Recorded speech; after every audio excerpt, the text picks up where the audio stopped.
Silver light poured through the crystal-clear windows of the Citadel of Stillness, where the heart of the Tempest field had once pulsed like the heart of a universe. Rimuru woke from a 3-week Imperial Standard energy rest, a habit he kept even though he no longer really needed it. The space around him was so quiet, he could hear data flowing through the energy conduits, each pulse as gentle as the breath of a sleeping creature. He sat up, his silver-blue hair fanning out as the room's energies automatically adjusted to their master's wakefulness. Beyond the window, New Tempest stretched like a painting made of light crystal towers, gleaming broad roads perfectly straight and a sky of pure blue without a single cloud. Perfect. Absolute. Unchanging. Ciel appeared in his mind, like a cool wave, a voice steady and without the slightest tremor. "Good morning, Rimuru-sama." Important notice: the emotion field. It no longer requires your core energy. Rimuru froze mid-stretch. His fingers pressed against the air as if trying to grasp the meaning of those words. Ciel elaborated. Based on 847 hours of analysis, the system had completed an internal energy regeneration network. Positive emotional nodes from hundreds of worlds within the field had formed a closed cycle. He no longer needed to serve as the energy center. Rimuru slowly walked to the window and laid his hand on the cool glass.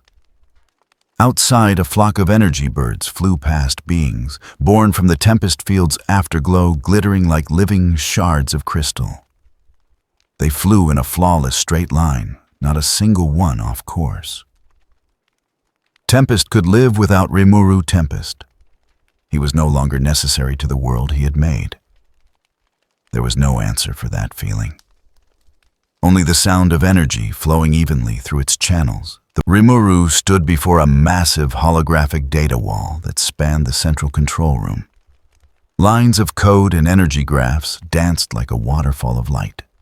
Every figure perfect, every indicator at optimum. 99.97% average happiness. % crime rate. 0% social conflict. 0% warp disturbance within a radius of 50 light years. Ciel skimmed the reports like an artist reviewing a finished piece. All systems functioning normally. No irregularities. The Tempest field is at peak performance. Rimuru nodded, but his eyes caught on a tiny line tucked in the lower corner of the screen, marked in pale red, almost invisible amid the usual blue of the data. "Ciel, what's this?" The screen zoomed in, revealing a string of strange symbols that even Rimuru, with his transcendent information processing ability, could not fully decipher. Ciel paused. This time the voice held a hint of hesitation. "This is anomalous data from your previous activation of the skill. The moment you were shifted from the core Tensura world to Warhammer 40K. Rimuru frowned. His memories of that moment were still hazy, a breath between two realities, between life and death, between everything and nothing. He remembered the feeling of something watching him, from a stratum of existence farther than the warp, farther than even the concept of space. Is there a problem? There was an intervention beyond our current understanding. Not a god, not a skill, not the warp. This energy pattern does not belong to any system I've ever analyzed." Ciel paused again, then added in a tone that was almost respectful. "It may be the will of the universe, or something outside the universe." Rimuru watched the strange symbols flicker. Then he smiled, weary but curious. "Sounds like someone's playing with me. Cute." He turned and waved a hand to dismiss the display.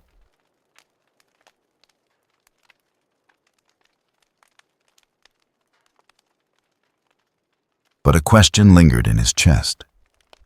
If there really was an entity strong enough to interfere with Azathoth, under Ciel's management, just how powerful was it?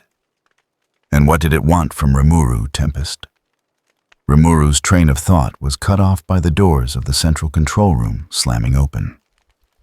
Diablo entered tall and slender, in a glossy black suit, face carrying his customary absolute reverence. But this time, something was different. The crimson of his eyes glinted with worry. "Rimuru-sama, an urgent report." Rimuru arched an eyebrow and told Diablo to calm down. The Black One rarely used the word urgent for a demon who had lived across countless centuries. Urgent usually meant at least 3 planets are vaporizing. He reported a divine energy disturbance on the edge of the Tempest field sector, Epsilon 7. Violet waveforms extremely high intensity, not belonging to chaos or any recorded source. Millennium had gone there and declared she would handle it neatly.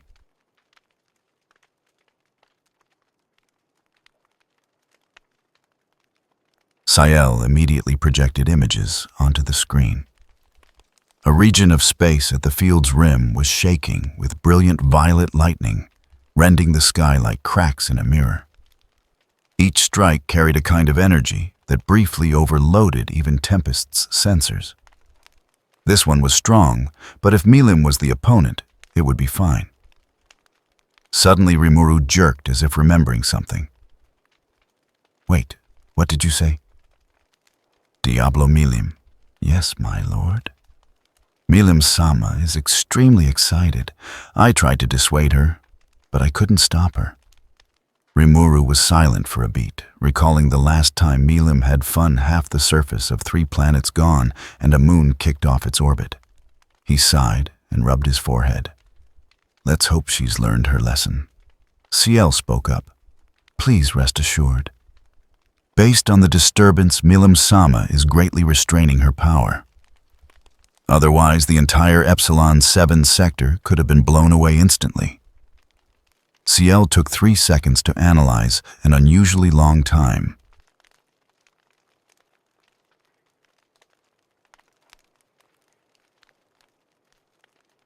The divine energy did not belong to the Tempest system. It could be from an extra multiversal entity. The waveform had traits akin to elemental divinity, but on a far larger, more complex scale, evoking a deity hardened by millennia of rule. Moreover, the output matched Millennium in combat state. Rimuru's golden eyes sharpened. Another divine entity belonging to no system he knew was appearing at the field's edge. In his mind, the pieces began to slot into place. The Tempest field had become self-sustaining. Something had interfered with Azathoth. Now a strange god from another world, all within less than a day. Someone strong enough to exceed Ciel's authority and meddle with one of Rimuru's ultimate skills. And now, someone else powerful enough to face Millennium. The universe is moving, he thought. Diablo stood awaiting orders, eyes ready to plunge into battle at any moment. But Rimuru only shook his head and ordered Millennium to handle it.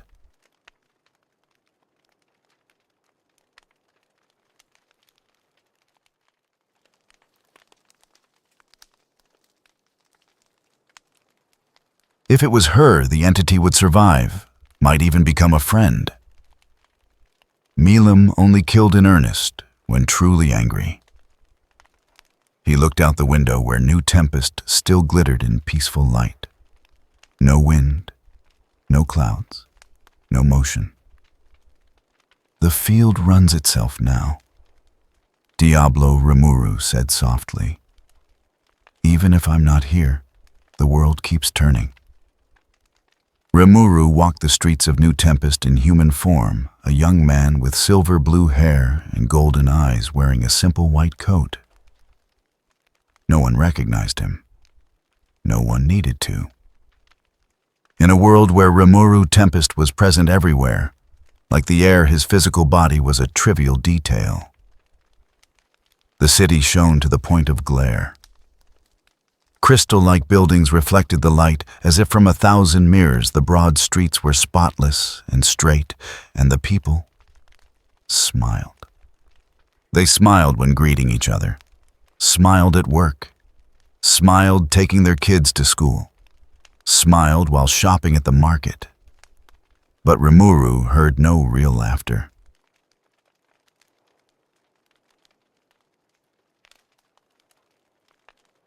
He crossed a great square where children played beneath energy trees, trees grown from light and data sprouting from crystal-clear ground. The kids played tag, yet none of them fell. Played catch, yet none missed. Played hide and seek, yet none truly hid. A world programmed for fun. Ciel Rimuru murmured in his mind, "Give me the emotional activity metrics." A data display appeared in his vision, visible only to him. Happiness, 999.97%. Crime, 0%. Social conflict, none detected. However, Ciel stopped and Rimuru knew something was wrong. However, what neural activity related to creativity is down 78% from baseline. Complex affective expression is down 89%. Personal aspiration levels are down 94%. Rimuru halted in the middle of the square. A young couple walked by, hands clasped, smiling at each other. Their eyes were clear as glass and as empty. "They don't dream anymore," he whispered.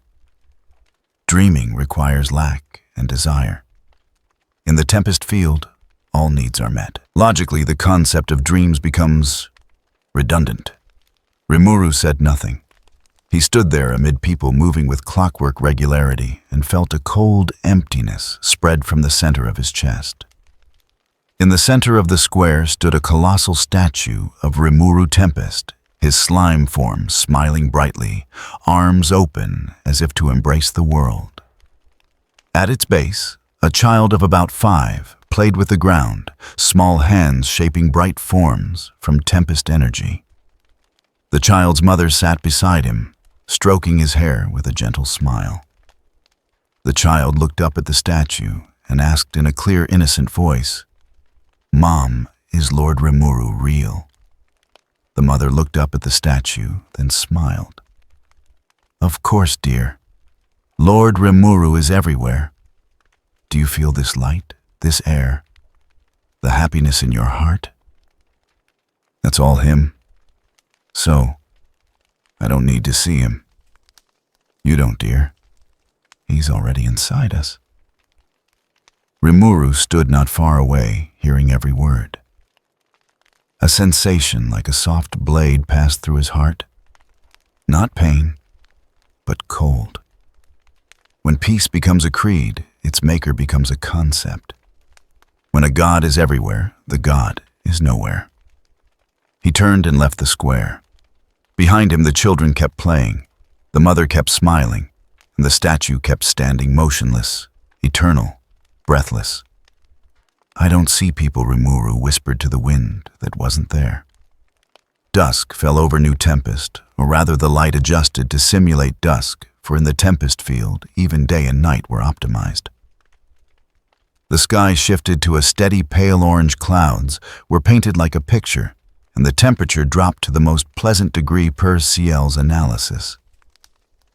Rimuru sat on the highest balcony of the citadel of stillness, legs dangling in the air. Before him, the Tempest field's energy flowed like a transparent river. Each second sent millions of data packets moving, processing, and sustaining this perfect world. A world that no longer needed him.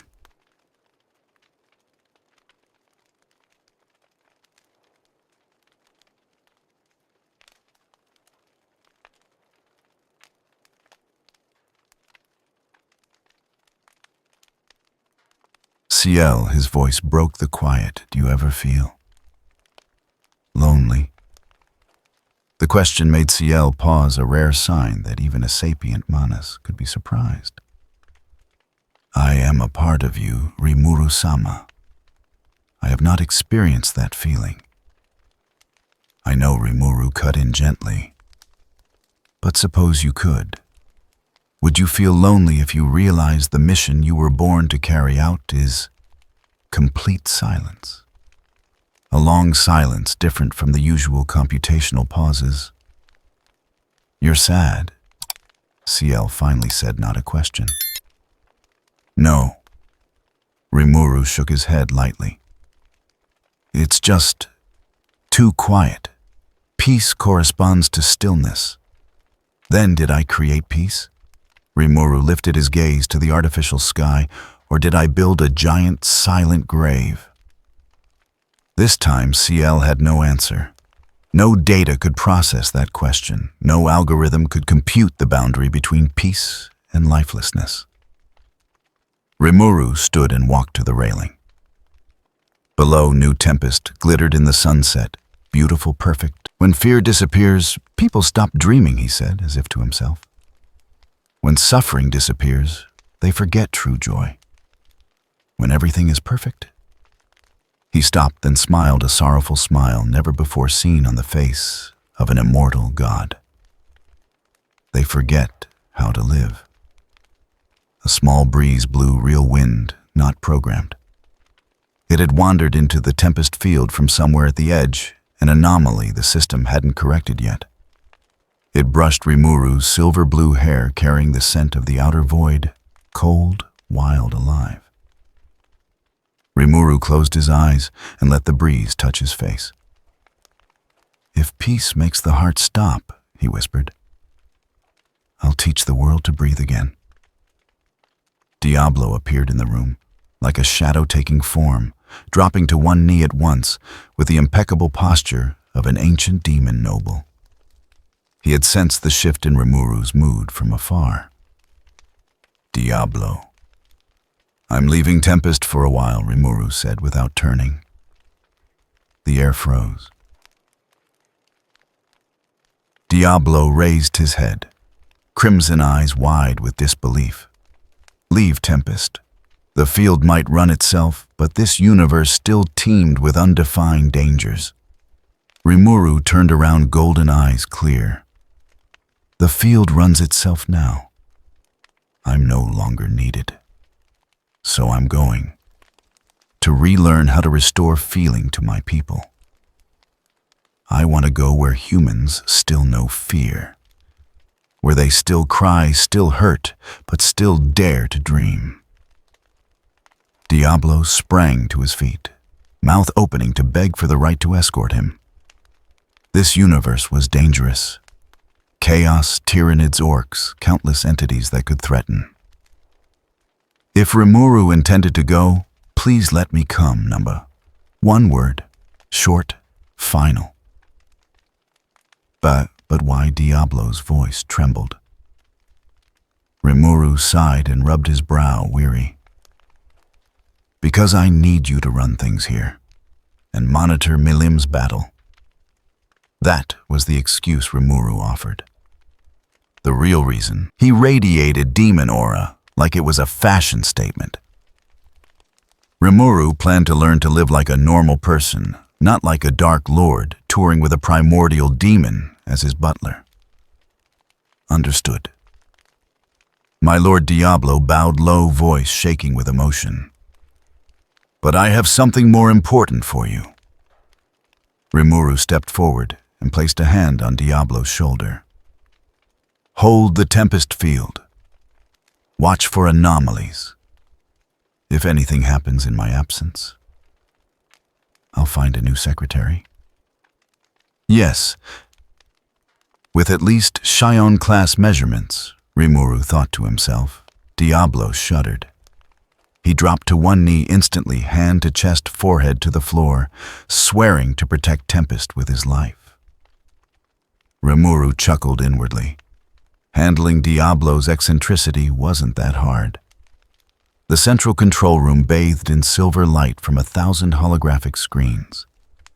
Rimuru watched the sea of data flow, proof that the Tempest field truly operated on its own.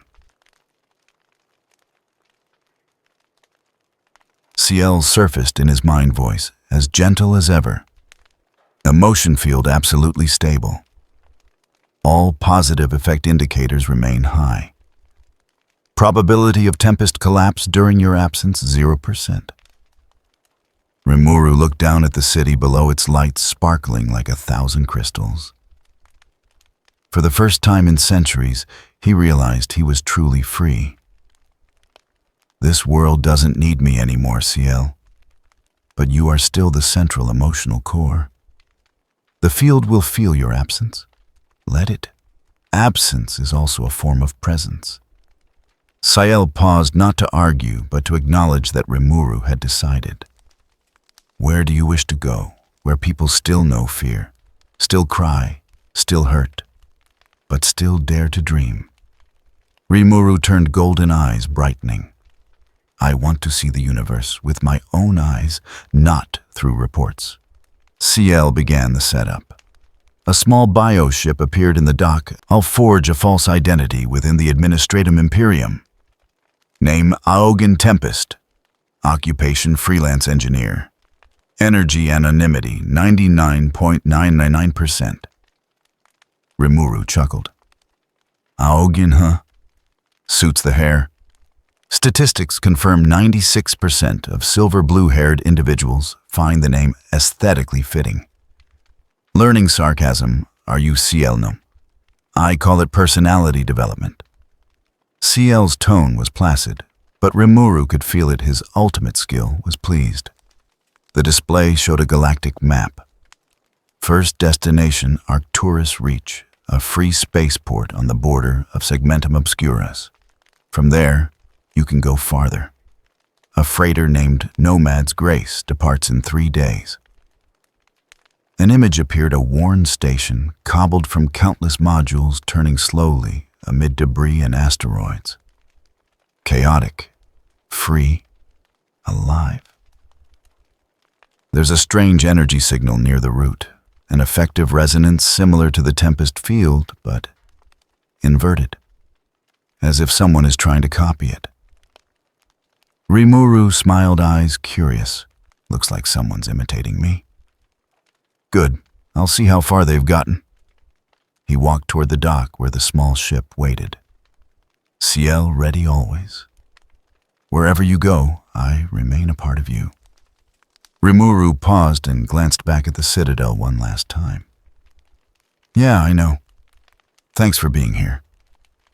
Ciel did not reply in words, but Rimuru felt it, a small warmth like an invisible smile.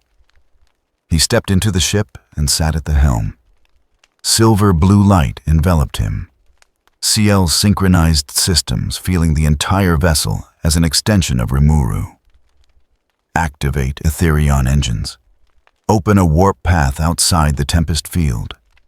A gate of light open, not with noise, but like a cosmic breath.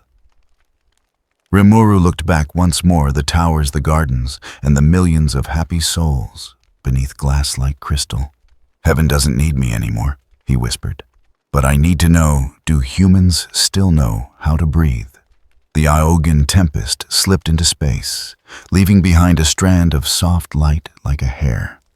In the citadel of stillness, Diablo stood alone amid the sea of data. He could no longer see Rimuru's ship, but he held his bow until the silver-blue glow vanished completely from view. May your journey be safe, he murmured, and may you find what you seek. The Tempest field systems ran smoothly. All indicators were stable. Yet something had changed. Diablo cast his gaze across New Tempest. The people lived as usual, smiled as usual, worked as usual. But somewhere a small stray breeze had slipped in, real wind, not programmed. It blew along the streets, brushed through children's hair, and carried something the Tempest field had long forgotten. Uncertainty. A child at play suddenly looked up at the wandering breeze and laughed a laugh unlike the programmed smiles.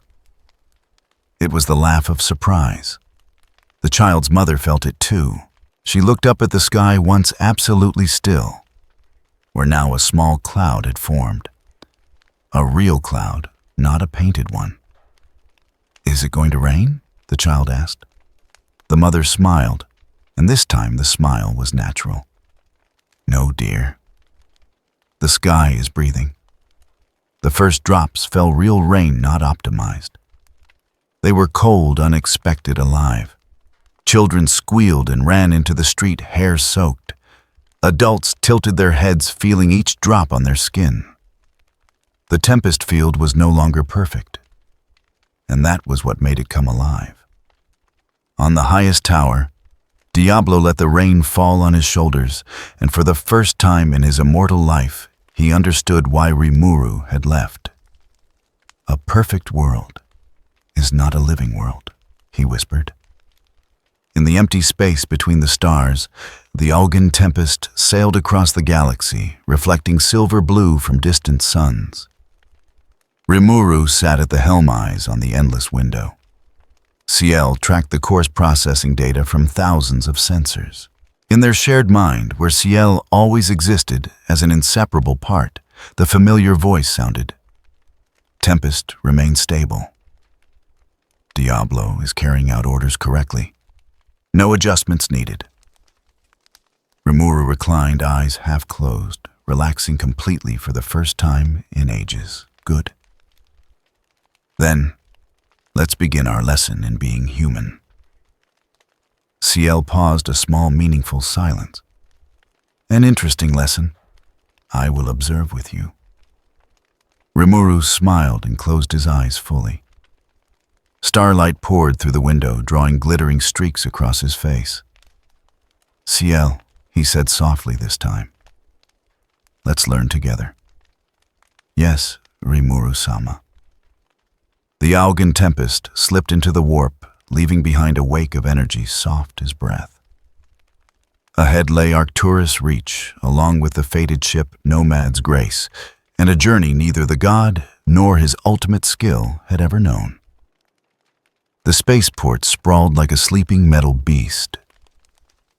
Ancient modules welded together with rusted conduits, dingy yellow light leaking through gaps in the aging hull. The air heavy with the smell of burnt oil, mixed with human sweat. Sound echoed from every direction, drills biting into metal traders, shouting deals, ship engines roaring as they spun up. The absolute opposite of the Tempest field. Algan paused in the rush of people, letting the sensation soak into every sense. Everything here was messy, chaotic, out of control. And that was exactly what made him smile, a real smile. Not the polite smile of a god receiving guests. This was the noise of life. Ciel surfaced in his mind, rating the environment at pollution level 7. Street violence probability, 34%, social efficiency low. Algan only smiled. In the past few days, it had learned Rimuru wasn't chasing efficiency. He was chasing the feeling of being alive. Algan passed through a roving market where merchants hollered prices for every kind of worn machine part. A child darted by his legs, clutching a broken toy robot. The mother chased after, scolding and laughing at once. A squad of Imperium soldiers stood at a corner, inspecting a trembling trader's goods. Every moment was a little shard of life, imperfect, unclean, but real. In this world, Algan thought every shout, every stain, every curse is proof that people still exist. He reached an old electronic job board where traveling engineers hunted for work. The letters flickered, some so faded they were hard to read. Wanted maintenance engineer, freighter Nomad's Grace. Pay negotiable, departs in 2 days. Algan read the line. The ship's name sounded interesting, the Grace of the Wanderer. Ciel scanned and reported a light-class freighter from an older generation, pre-current pattern warp drive, many repairs. Algan smiled. A ship with a story. The Rusty Coil Inn sat on a lower deck of Arcturus Reach, where the light was weak and the air damp. This was where wayfaring engineers, retired pilots, and folks living on the Imperium's ragged edge gathered. Cheap beer and smoke mingled with the smell of machine oil. Algan stepped in and let his eyes adjust. A woman sat in a far corner, brown hair shot with silver tied back, a cold face carrying the look of someone who had seen too much. In front of her, a cup of black coffee gone cold, and a battered tablet showing a warp chart. Ciel confirmed in Augen's mind, that is Lyra Kess. Former Imperium transport officer, served with the Cygnus fleet. Clean record, but resigned, early reason unknown. Augen approached, voice mild. Hello, I'm Augen Tempest.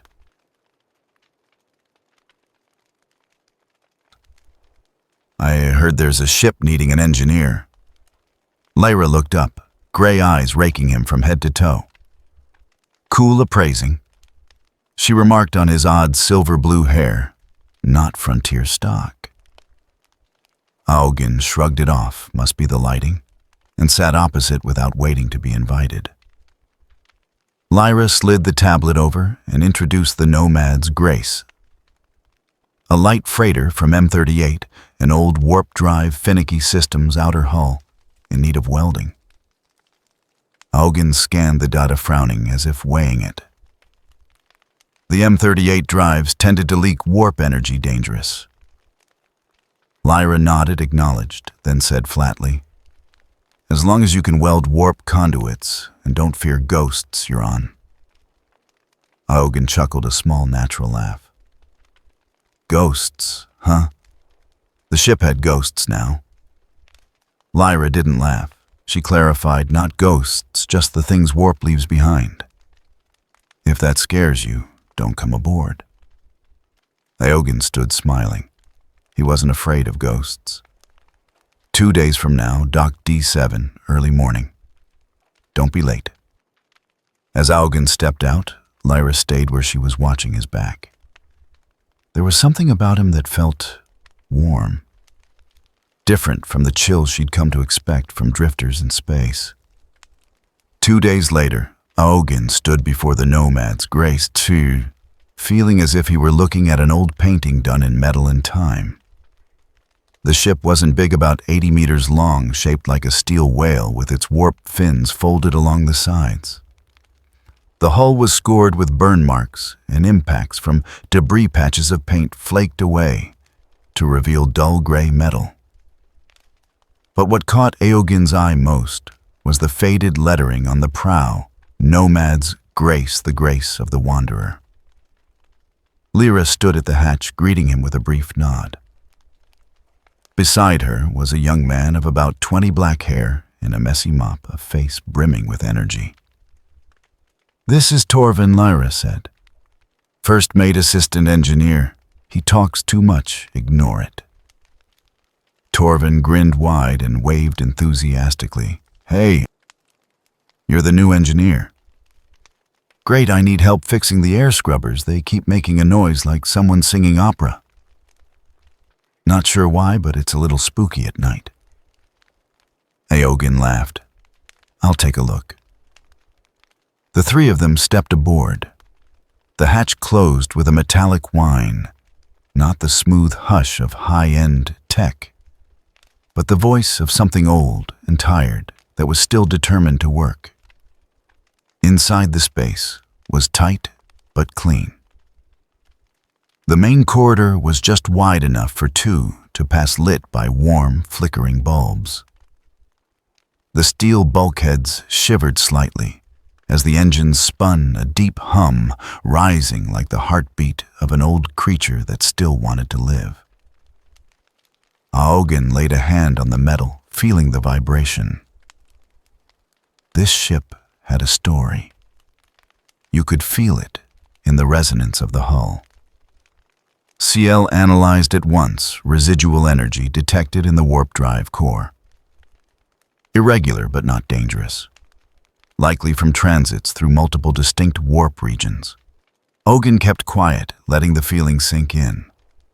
Every ship carried the memory of the journeys it had made, and this ship, the Nomad's Grace, had surely seen much. You okay? Torvin asked, worried. You look like you're hearing something. Augen turned back with a gentle smile.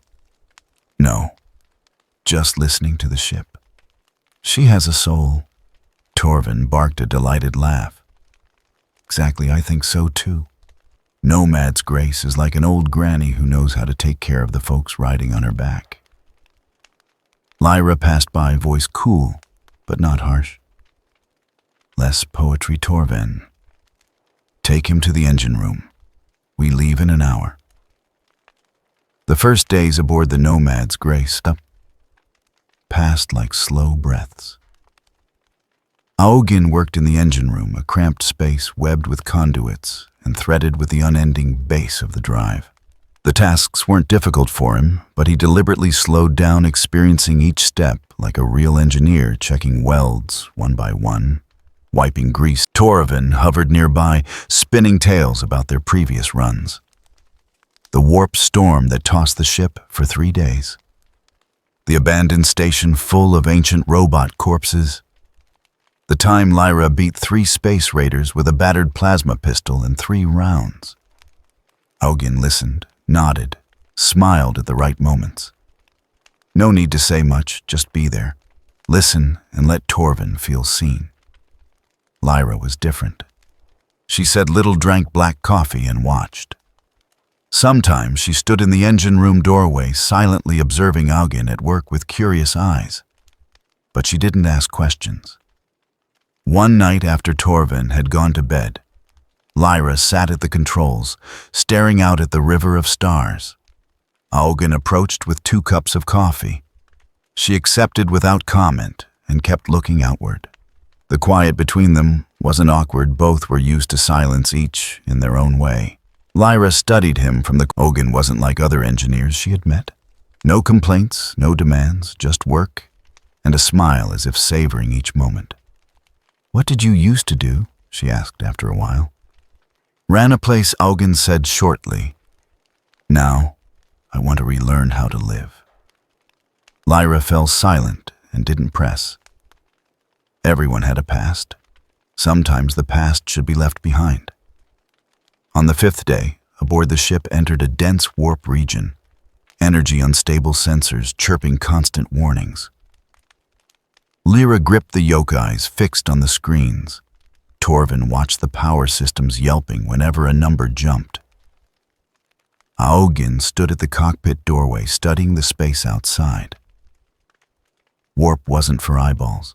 It was a sea of invisible energy, where space and time twisted, where human feelings could turn into monsters.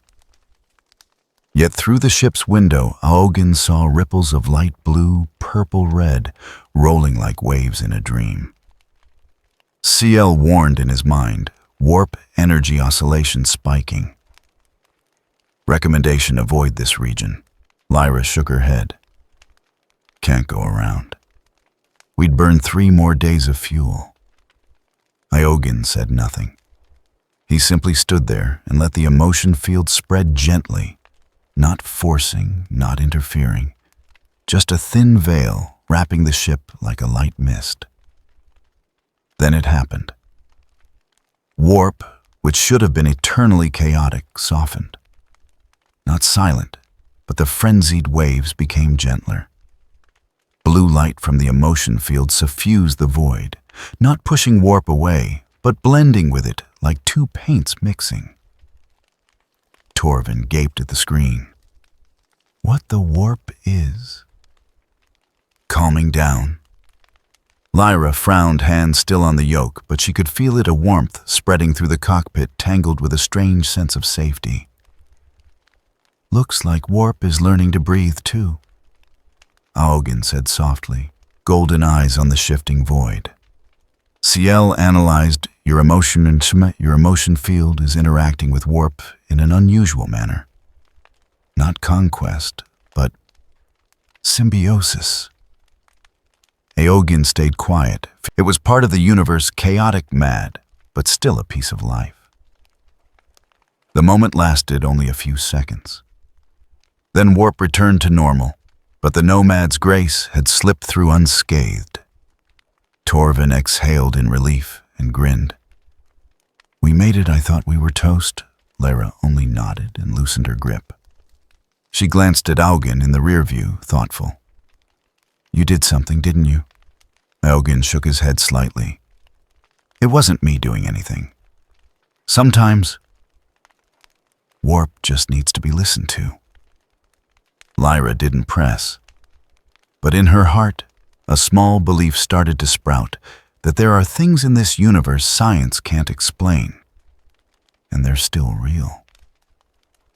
The Nomad's grace cleared the hazardous warp and returned to real space. The Milky Way spread beyond the window, countless stars glittering like diamonds of sand.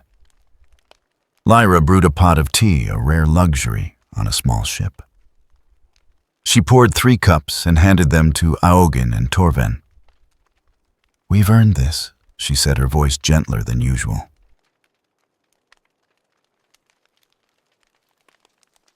They sat around the little cockpit table, sipping tea in silence. Torven recounted his first warp run, so scared he vomited for 2 days straight. Lyra laughed a small, rare sound.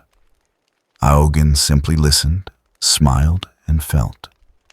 This was life.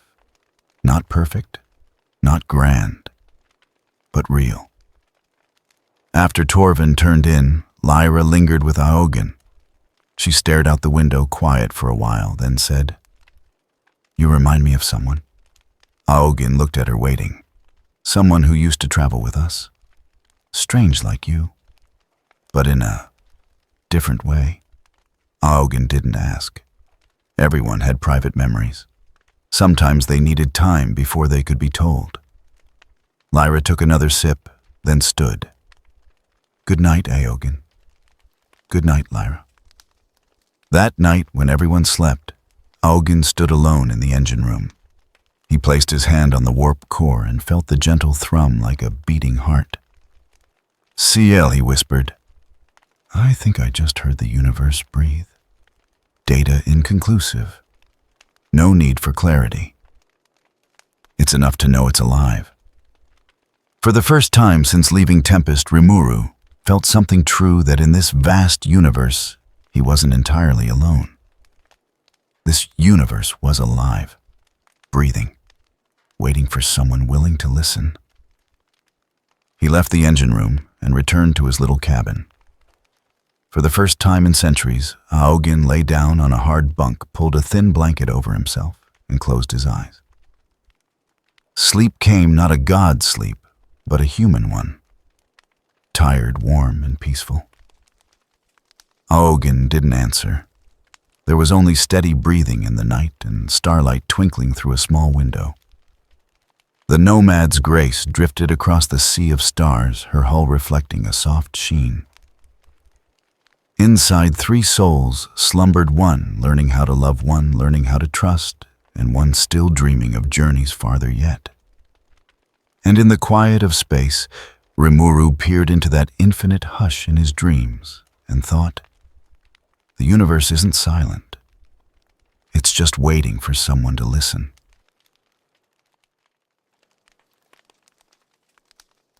The Nomad's grace slipped through Lumania's atmosphere like a fish diving into a sea of light.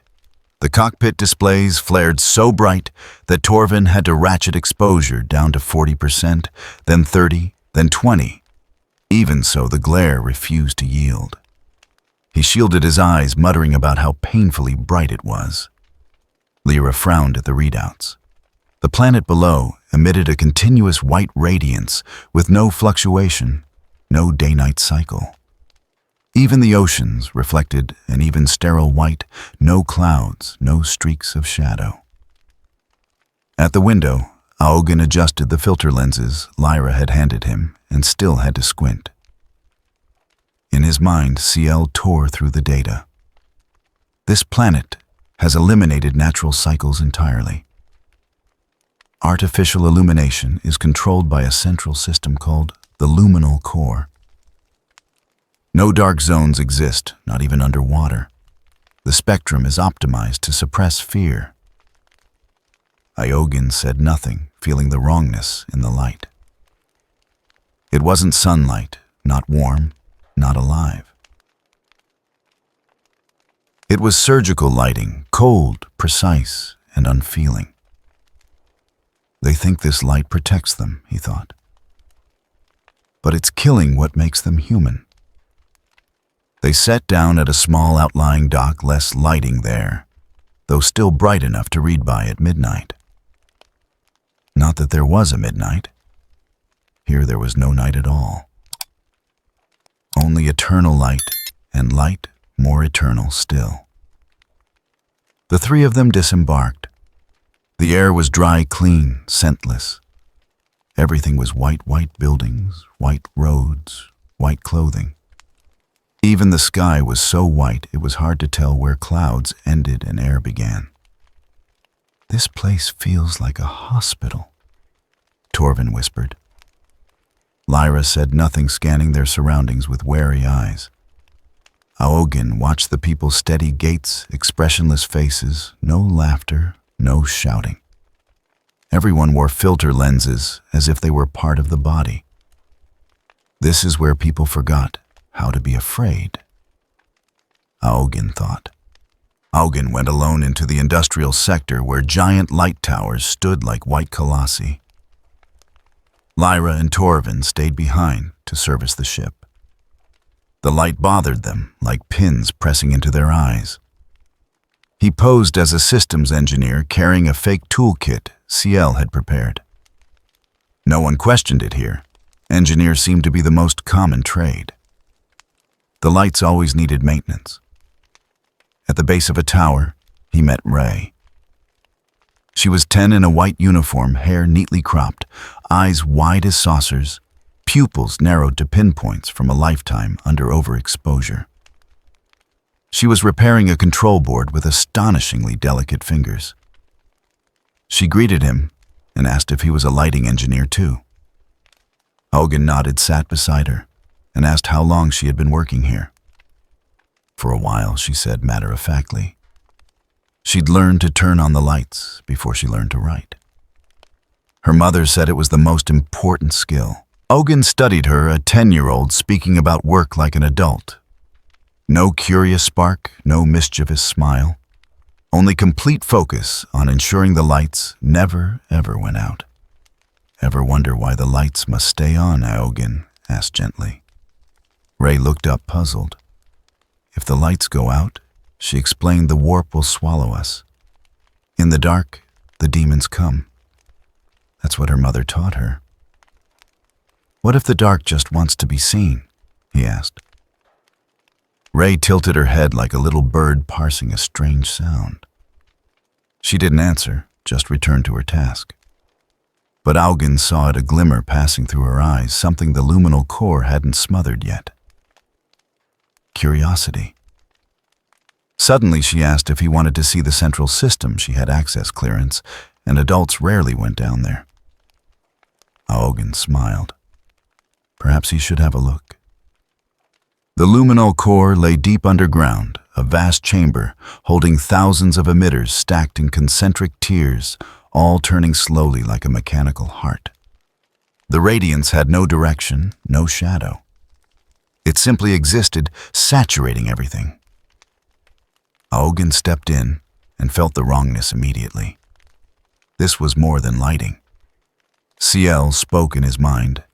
Psychological frequencies detected. The system emits stabilizing waves that suppress neural patterns related to fear, longing, and dreaming. Inhabitants cannot dream. Aogin rested his hand on the central console and felt the current running through it. This wasn't light. It was a sedative distilled into photons. They think they're in paradise, he thought. But they're living in a glass cage. Ray stood beside him, gazing with reverence. The luminal core kept them safe, she said. Without it, they would vanish into the night. Have you ever wondered what night looks like? Aogin asked. Ray shook her head. The book said night was absolute darkness, nothing there at all, only warp and devils. What if I told you the night has a light of its own? She eyed him doubtful. In her mind, a question began to form. The first question she'd ever had, that didn't come from a book. CL's voice brushed Aogin's thoughts, asking if he intended to fix the system. Aogen smiled the smile of someone about to do something irreversible. No, I'm just going to open a window.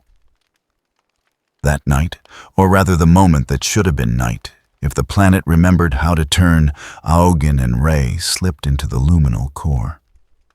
Ciel bypassed the safeguards with the ease of a mind that had once governed far harder problems. Aogen didn't need to touch a thing. He only needed to think, and Ciel executed. Layer by layer, the lights went out.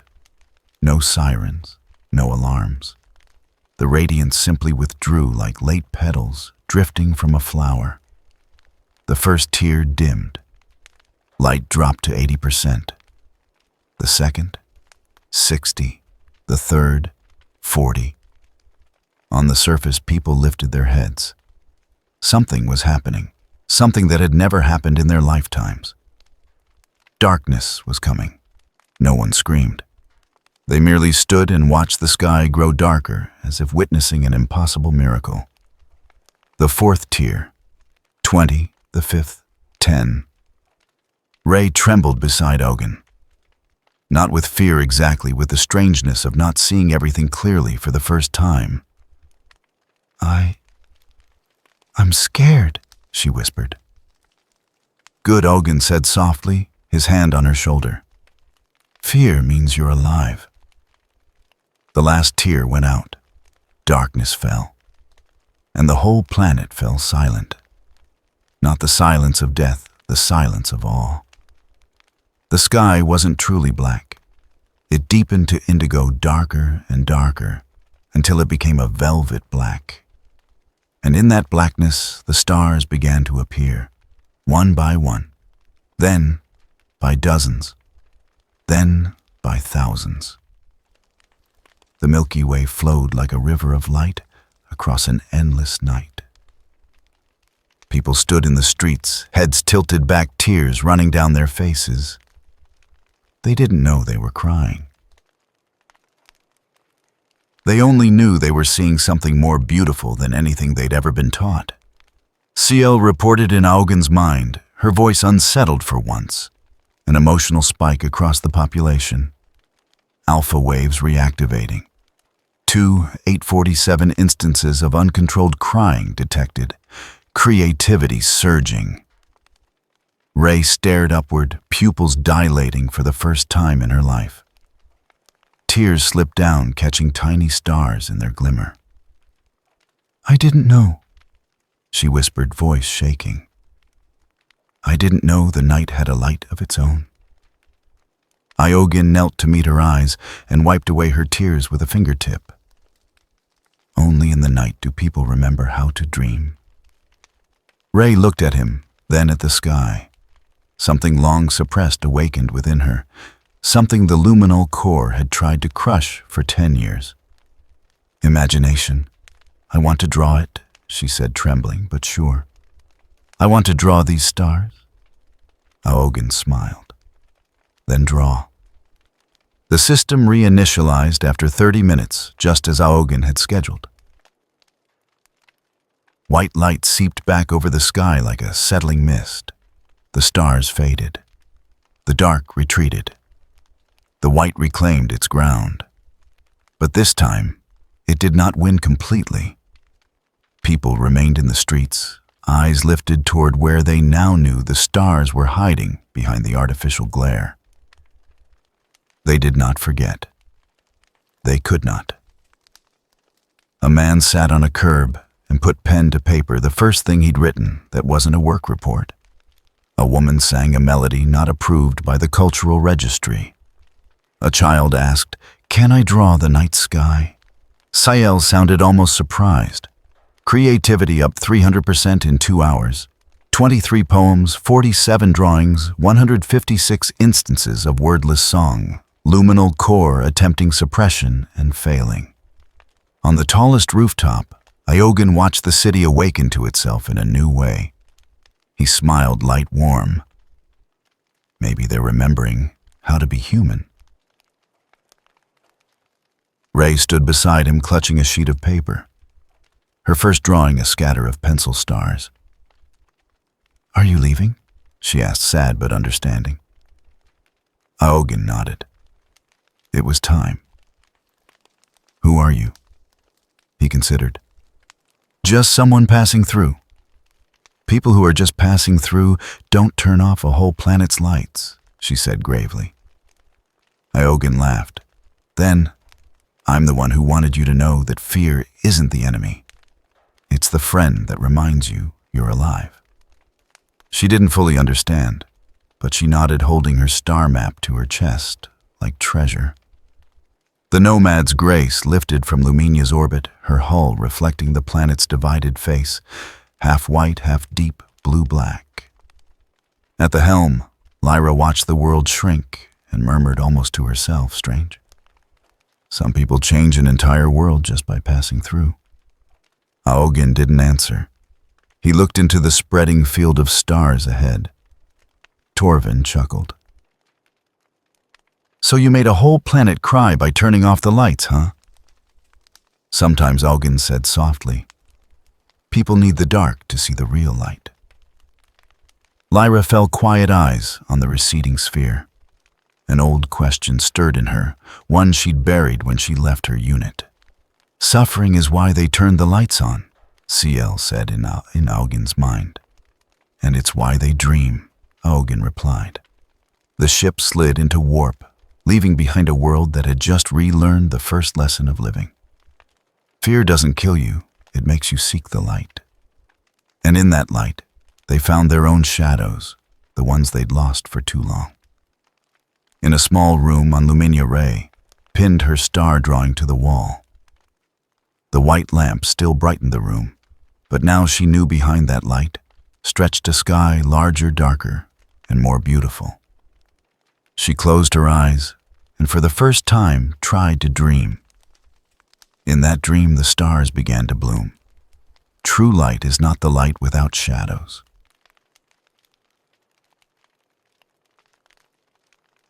True light is the light that honors the dark.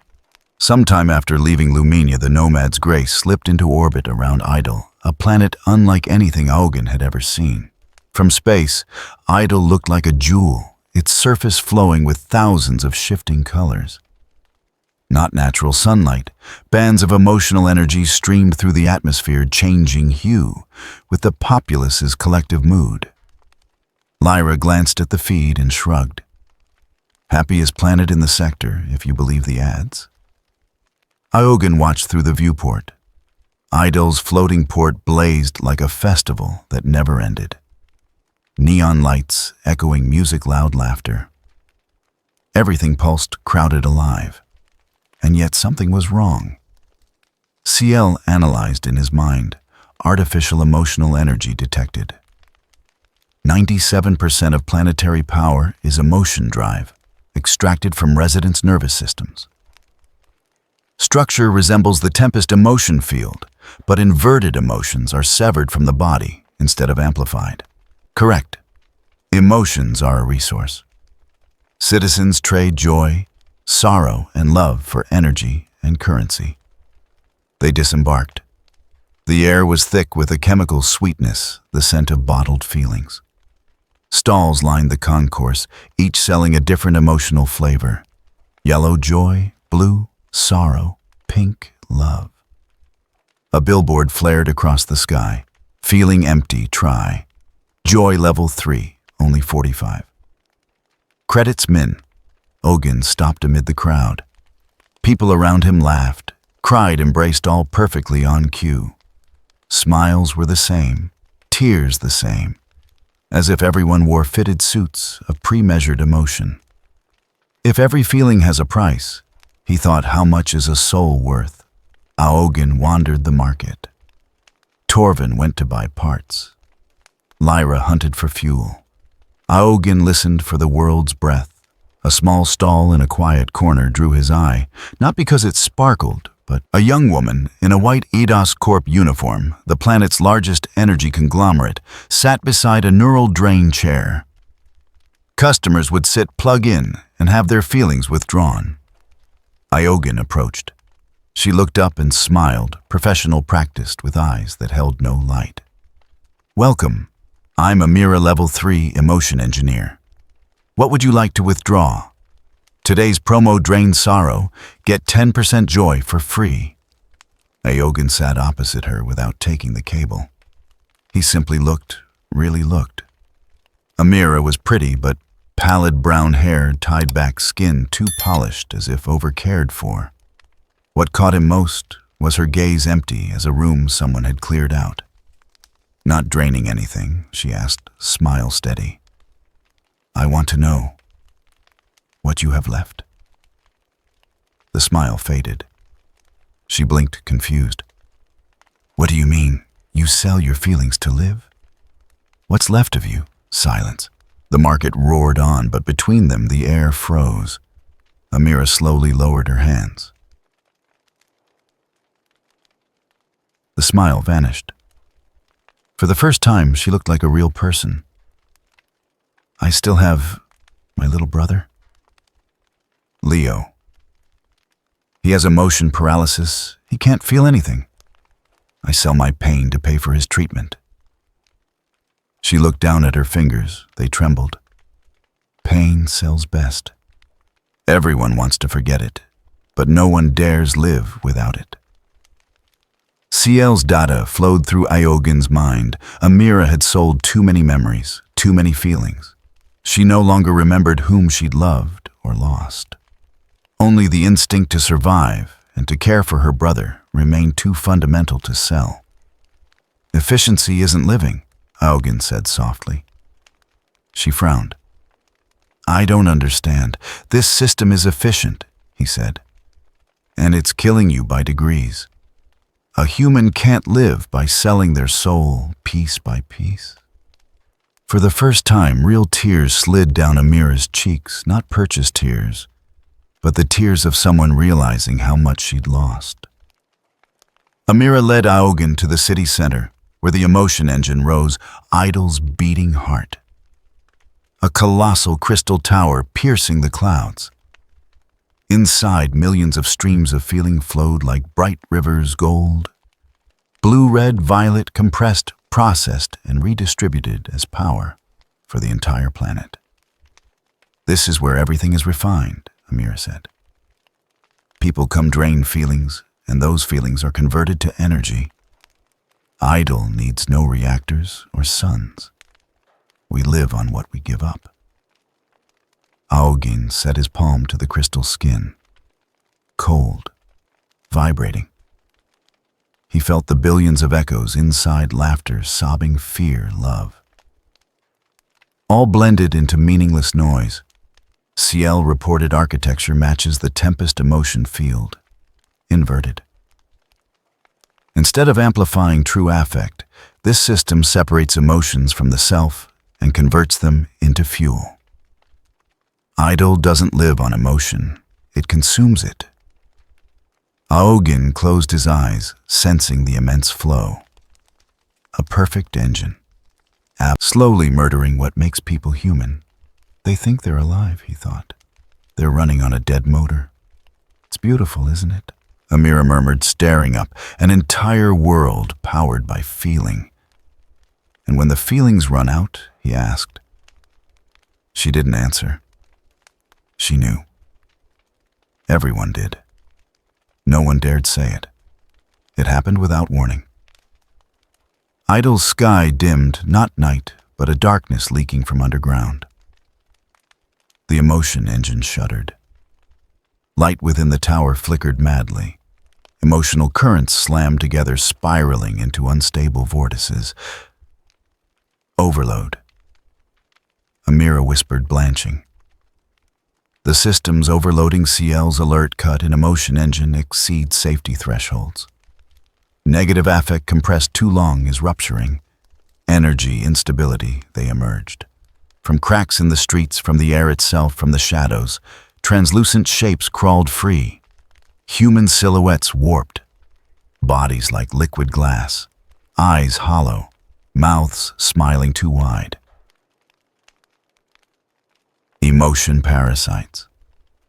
They were born from repressed negative feelings. The fear, anger, and shine the people of Idol had sold away, returning as monsters. One leaped and seized a fleeing man. He screamed as his body dimmed, his feelings sucked dry. Panic exploded. Screams tore across the city. The more people feared, the more the parasites multiplied. Amira yanked Augen into a run. "We have to go. They attack anyone with real feelings left." Augen ran with her eyes on the creatures. Ciel's analysis poured in. Emotion parasites are severed, affect given form. They are not monsters, they are fragments of humanity. Killing them will destroy the emotions themselves. Augen stopped. "Fear birthed them," he said quietly. "It can also feed them. They're humanity's children. We can't kill them." "What will you do then?" He looked up at the raging tower. "Send them home." Augen rose into the air. He didn't need Ciel to tell him how. He simply willed it, and the emotion field at his core answered. Silver blue light wrapped him, lifting him skyward. People below stared, disbelieving. He reached the summit of the emotion engine and pressed his hand to the crystal. The energy inside reacted at once, like opposing magnetic poles meeting.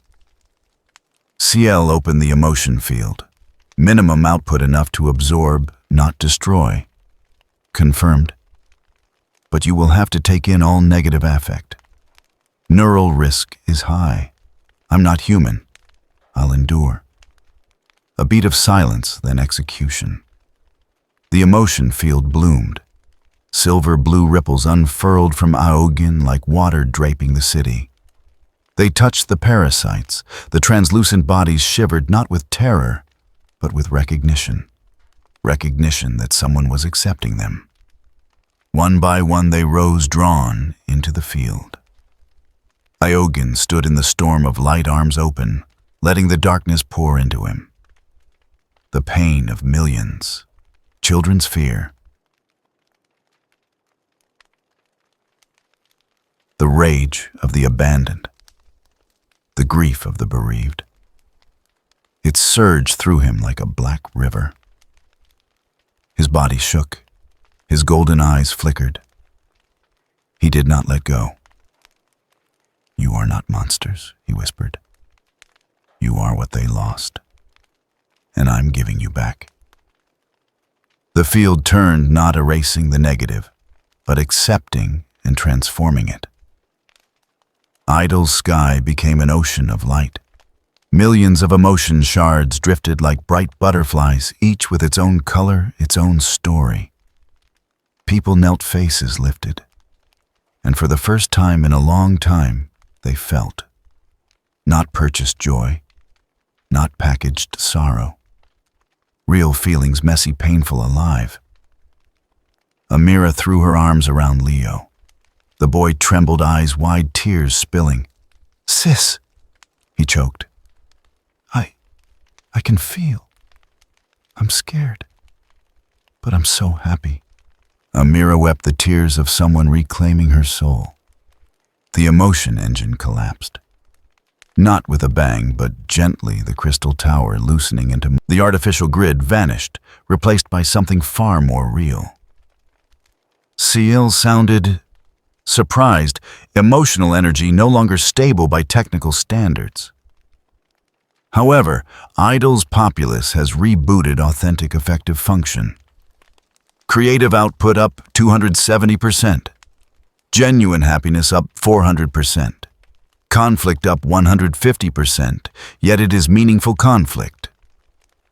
Augen stood in the wreckage, breathing hard. Taking in so much pain had exhausted him, not physically, but emotionally.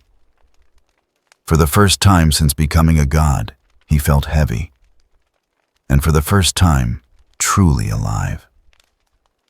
Idle was chaos. People laughed, sobbed, hugged, argued, fought, then kissed. A world messy, contradictory, but vibrant.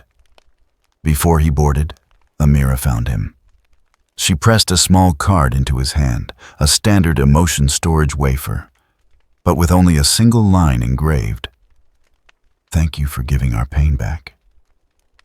Without pain, there is no love. Iogen turned the card over. Pain is the reminder we still have a heart. The nomad's grace lifted from idle. In the viewport, light still shimmered across the planet, but now threaded with a million dark seams where the engine had stood. You just drove a whole world crazy, Lyra said. Iogen slumped into the chair, weary and content. No. I reminded them. Reminded them how to hurt Torvin, quipped. Reminded them how to live. Lyra studied him. Something about him had changed. Not his power, his presence. As if he were becoming more real. You saved them by teaching them how to fear properly, Ciel said in his mind. And how to love, Iogen answered. The ship slid into warp, leaving behind a world, relearning how to feel imperfect, inefficient, true. On the planet below, Amira stood with Leo staring up at the sky. She didn't remember everything. She remembered the only thing that mattered. Love is not for sale. Love is for enduring, for erring, for hurting. And because of that, it is real. Emotions aren't merchandise. They're for living, for failing, for hurting, for loving.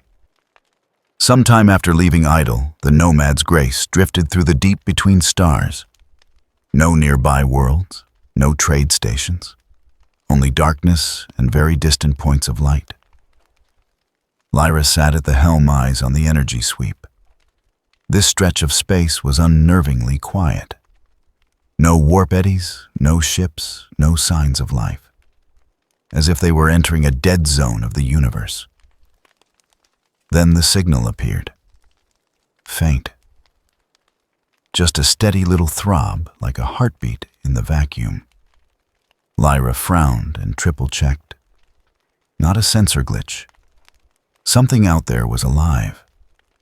She called Iogen and Torvin. The three watched a dim point blink on the display. Not a planet, Lyra murmured. A station. Bio-signs, very old. They eased closer. Slowly, Callista took shape out of the dark, a vast, ring-like structure hanging in space like a shattered bow. Around it floated hull fragments and dead satellites, the wreckage of some long-ago battle. The station glowed with a faint violet, not engine light or reactor flare, but something softer, like luminous mist. Ciel's analysis flowed into Augen's mind. Warp traces were dense in the region, but the station's center remained stable as if some protective field kept the warp at bay. Augen stood at the viewport, studying Callista.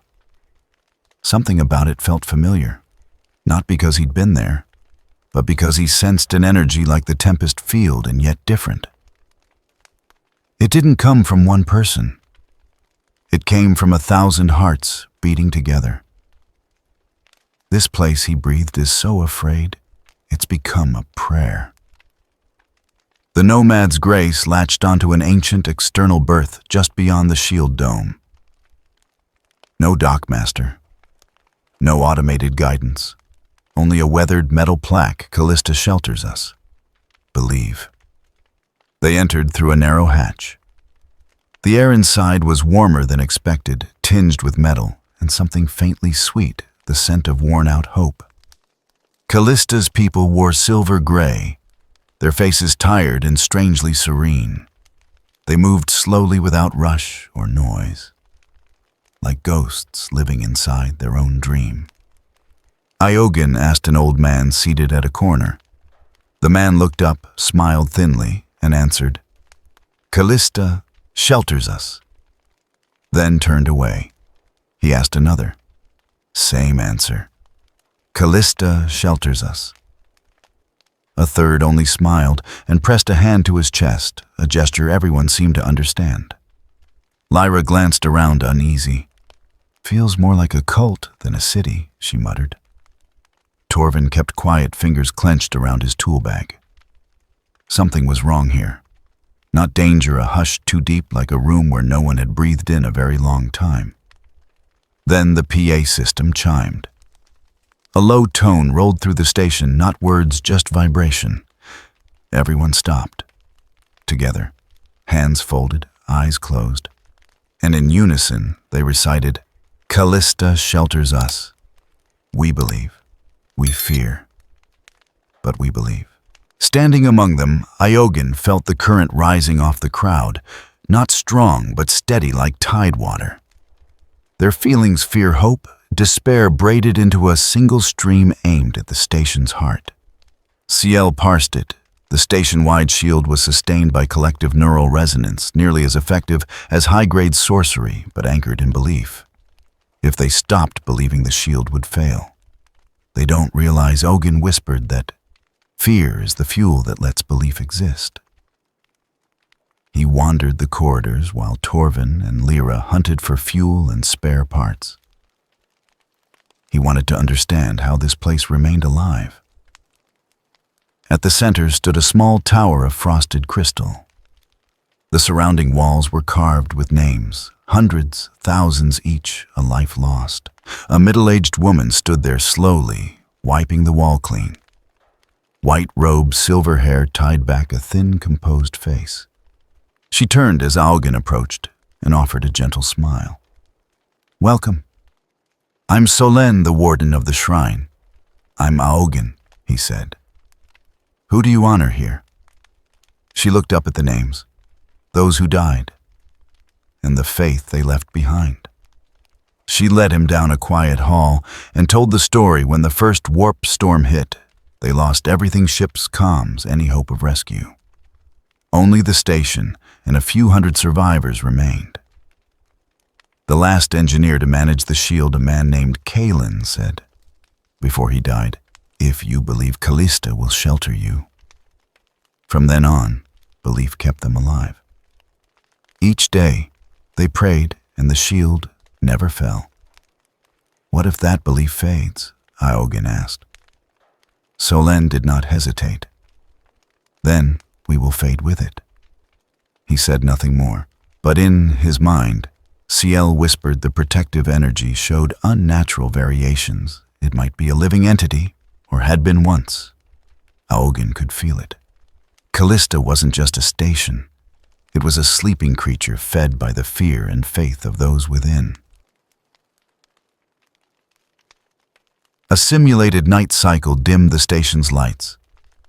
Iogen stood at the tiny quarters window and stared into the void. The warning came.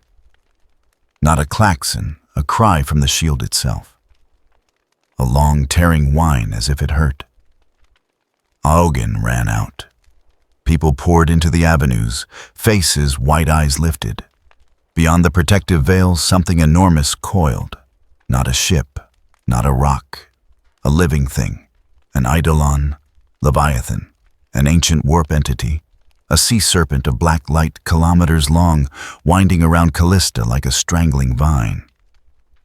It didn't strike physically. It screamed a sound not of matter, but of mind. People shrieked. Many collapsed, clutching their heads. Those with weaker faith went glassy-eyed mouths, repeating "Callista shelters us," in unhinged panic.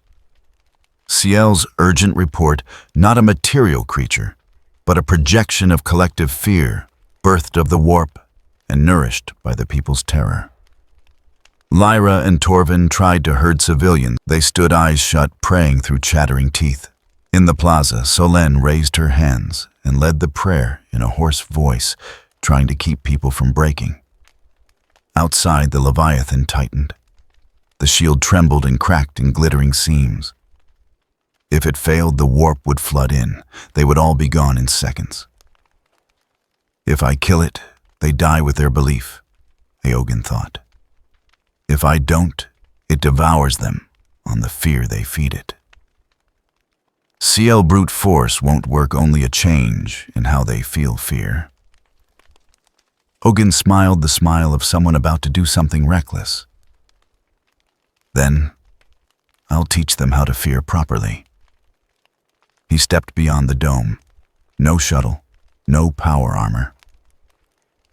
The emotion field unfurled around him, like a breath, a thin bubble that kept him from being torn apart.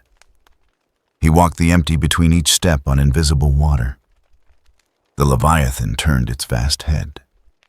A single warp eye, open building-sized, staring into Augen, not seeing with sight, but with feeling straight through the soul. He stopped there in the dark, face to face, with the nightmare.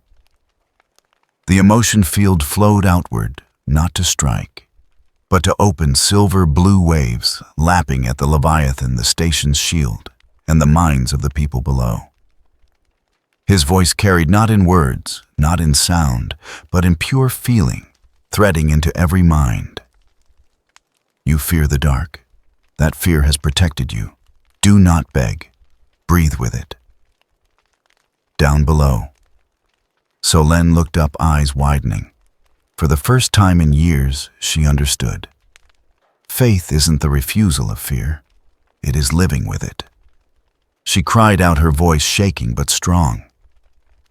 It isn't Callista that shelters us. We shelter Callista. Silence gripped the plaza. Then one person echoed her, then two, then 10, then 100. We shelter Callista.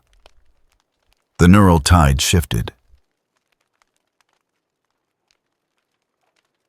Fear wasn't dammed anymore, it flowed, and in the flowing it changed to light. Callista's shield flared, not the weak violet, but a clean white blaze. The Leviathan screamed. Its form shuddered and cracked. It didn't die. It dissolved, a million bright strands drifting into the shield and becoming part of it. The warp receded. The space around Callista glittered with tiny crystals, the remnants of a monster that had once been fear. Ciel sounded almost astonished. Fear energy had transmuted into protective light. The shield stabilized, stronger than before. Augen floated a moment, breathing hard, then drifted back toward the station. He whispered to no one in particular. Faith doesn't require a god. It requires a heart that knows how to tremble. Callista was peaceful again.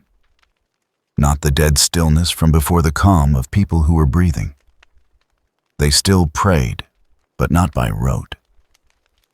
They prayed because they understood. Not a plea for rescue, but a reminder they could save themselves. Solène met Augen at the dock before he boarded. She handed him a small crystal, a shard of the Leviathan. We still believe, she said softly. But now we believe in ourselves. Augen felt the shard's energy, no longer raw terror, but fear transfigured into light. He smiled and said nothing. He didn't need to. Ciel murmured in his mind. He had helped create a new faith, human faith, without a god. I don't want them to believe in me, Augen answered. I want them to believe they can love even while they're afraid. Lyra stood at the hatch watching him. Something had changed in her eyes. Not curiosity or suspicion anymore, but trust that some things in this universe can't be explained and are still worth believing. The Nomad's grace pulled away from Callista. Below the station shone with a new light, not fear's glow, but hope's. Torvin, peering out the window, said he'd basically made... Augen shook his head. No. I showed them the most beautiful prayer is the one spoken while you're still trembling and still choose to love. Ciel reported 3 worlds, 3 awakenings, compassion field, resonance, rising, influence, spreading. Augen only smiled. I don't need to measure it. It's enough to know the universe has started laughing again. The ship slipped into the warp, leaving behind a world that had relearned how to believe not in a distant god, but in the fragile strength of a trembling heart. And in Callista's simulated night, children sang for the first time not liturgy, but their own songs about hope, about fear, and about living with both. Ciel whispered in Augen's mind. Unidentified compassion, interference detected. Epicenter, a rim world, Trinaris 4. Aogen stared into the star field and thought, it's time. Heaven is a prison that smells like plastic flowers. The warp split open and exhaled the nomad's grace, like the universe letting out a long breath. The ship slid into a dead system, nothing left but a snuffed-out star and a single glowing planet. Trinaris 4. Aogen stood at the cockpit window, golden eyes reflecting the planet's pale gold light. It spread through the surrounding space, soft as silk and cold as the wax. No nearby celestial bodies in sight, only one planet motionless in the dark, shining like a lonely candle. Ciel's steady voice rose in his mind. No rotational motion detected. The planet is stationary around an extinguished star, but the emotional field is active, synchronized to 98.3%. Aogen watched that golden light and felt something wrong. A planet that doesn't rotate cannot live.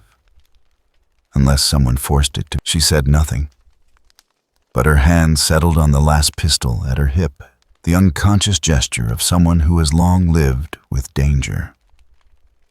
The nomad's grace entered orbit.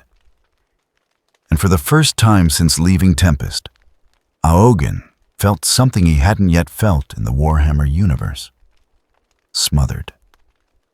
They sat down on the outskirts of the central city. Sanctum Trinaris. No soldiers, no scanning radar, no defensive grid, only a soft female voice playing automatically from somewhere in the air. Welcome to the heaven of light. Your pain has been washed clean. Aogen stepped onto the landing pad. The pale gold light poured in without casting shadows. He looked down, no shadow at his feet. Looked up, the glow was diffused from every direction, as if the sky itself were a giant lamp. Lyra and Torvin followed. They had no shadows either. The three of them stood on the pad like flat cutouts pasted onto this world. No shadows, Torvin said, voice unsteady.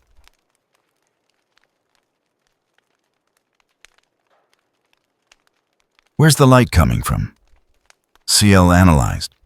The atmosphere itself is emitting light. The entire planet is coated in a luminescent energy layer. Aogen looked around. Everything was pale gold buildings, pale gold roads. Even the air seemed pale gold, as if the world were submerged in a vat of liquid sunlight. And the people. They walked in lines at the same pace, keeping the same distance. Pale gold clothing, pale gold hair, pale gold skin, like dolls from a single mold. When they passed one another, they bowed simultaneously and said nothing. A group approached Aogen. They stopped, turned, and smiled at the same moment, at the same angle, with the same width of smile. May Cain's light guide you. The voices were perfectly in unison, neither high nor low, neither glad nor sad. Then they turned away and resumed walking without a backward glance. Lyra shook her head, gray eyes keen. They look like people who've surrendered.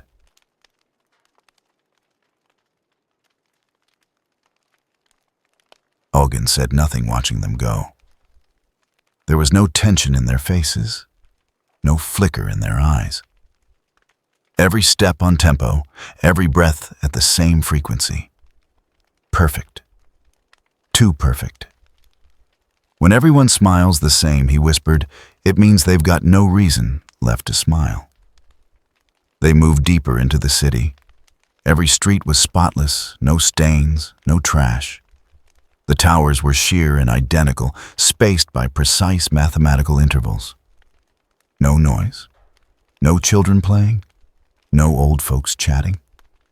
Only the even rhythm of footsteps and the music.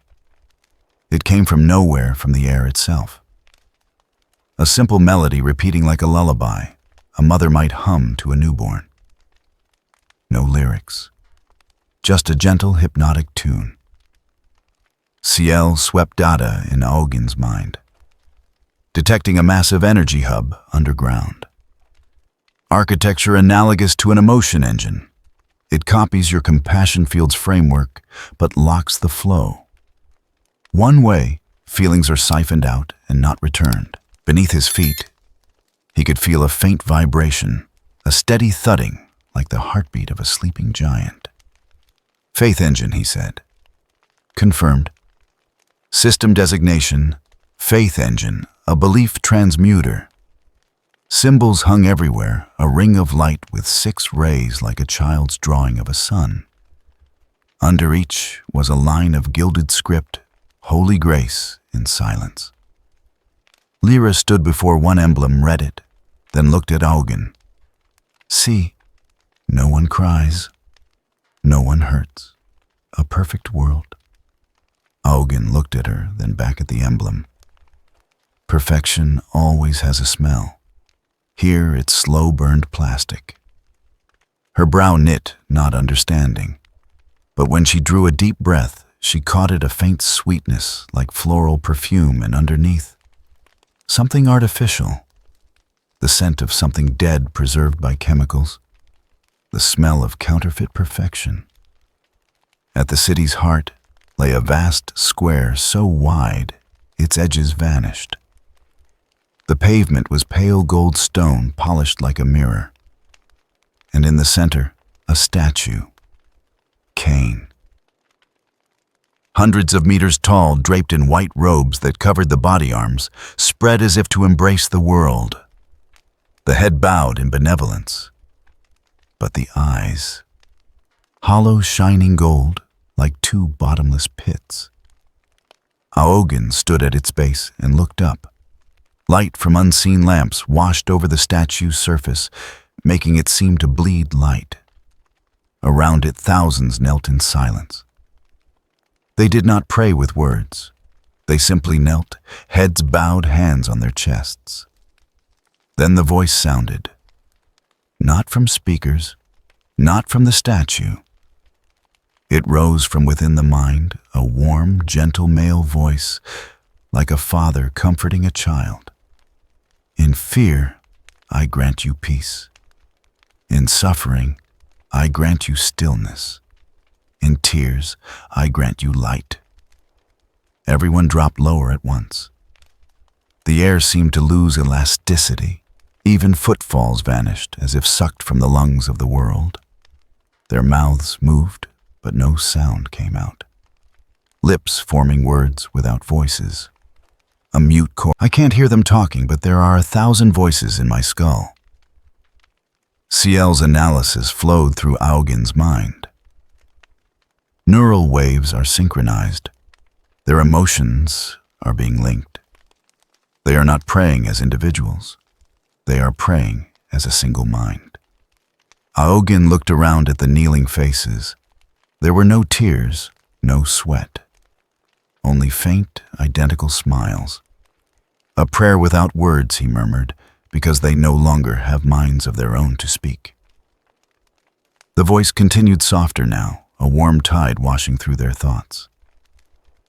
My child, do not fear. I am here. I am everywhere. I am within your heart. And Augen felt it clearly, a formless hand touching his. Compassion field gentle probing like someone knocking at a door. Ciel warned him. The faith engine is trying to interface with your compassion field. Augen held still and let that unseen hand touch. He didn't resist. He observed. And he felt that the energy of Cain was not savage, not coercive. It was gentle, patient, like a father waiting for a child to open the door. But behind that gentleness yawned a vast hunger, a hollowness seeking to be filled. Energy compatibility level. Remarkable, Ciel said. Unprecedented. The structure imitates the compassion field, but it has been deformed. Aogen smiled faintly without mirth. Perhaps this god learned to hear compassion only to turn it into chains. They left the square and moved into the residential blocks. Aogen disguised himself as a traveling engineer, silver blue hair tucked under a hood aura drawn in tight. Lyra walked beside him as escort. The neighborhood was quiet. Houses identical, spaced identically with identical windows. No fences, no nameplates. Each house so similar, it was impossible to tell one from another.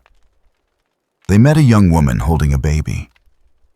The child lay in her arms without crying, without laughing, simply staring upward, eyes wide in the golden light.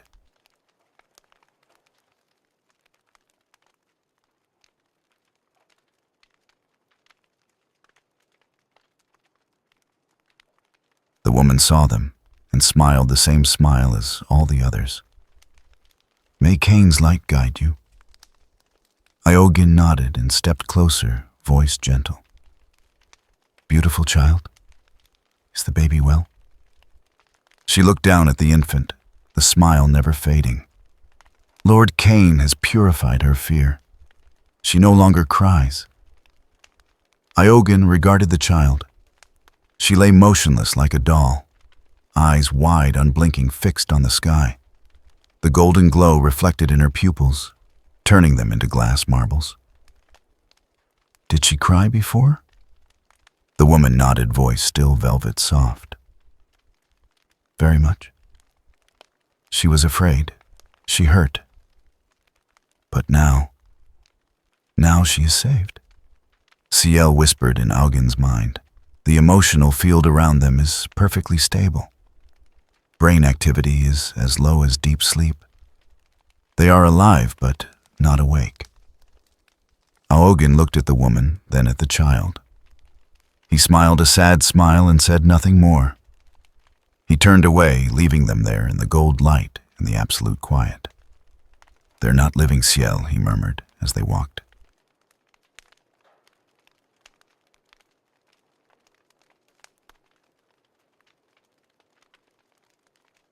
They're embalmed in mercy. When the light shifted to simulated dusk, a slightly deeper shade of gold, as if someone turned a colored dial, the entire city changed. Everyone stopped what they were doing. Walking, standing, working, it all ceased at once. Then they knelt in the streets, in the squares, in their homes, silence. No breath, no wind. Only an absolute still, as if the world itself held its lungs. Aogen stood amid the kneeling crowd, the only one upright. Lyra and Torvin also remained on their feet, not kneeling but afraid to move. Then an image appeared in the sky, not a projection, not a hologram. It appeared directly in the mind, the face of Cain so vast it covered the heavens. Hollow eyes gazed down, their golden light like twin suns. The voice rose not from the air, but from within each mind. "My child, do not fear. I am watching over your dreams." And a wave of feeling washed across them, warm, gentle, like an invisible embrace. No words, no sound. Only the sensation of being loved, protected, safe. Smiles spread and tears fell. Not tears of sorrow, but the tears of those released. Lyra trembled, grip tightening on her gun. This isn't faith. This is planet-scale hypnosis.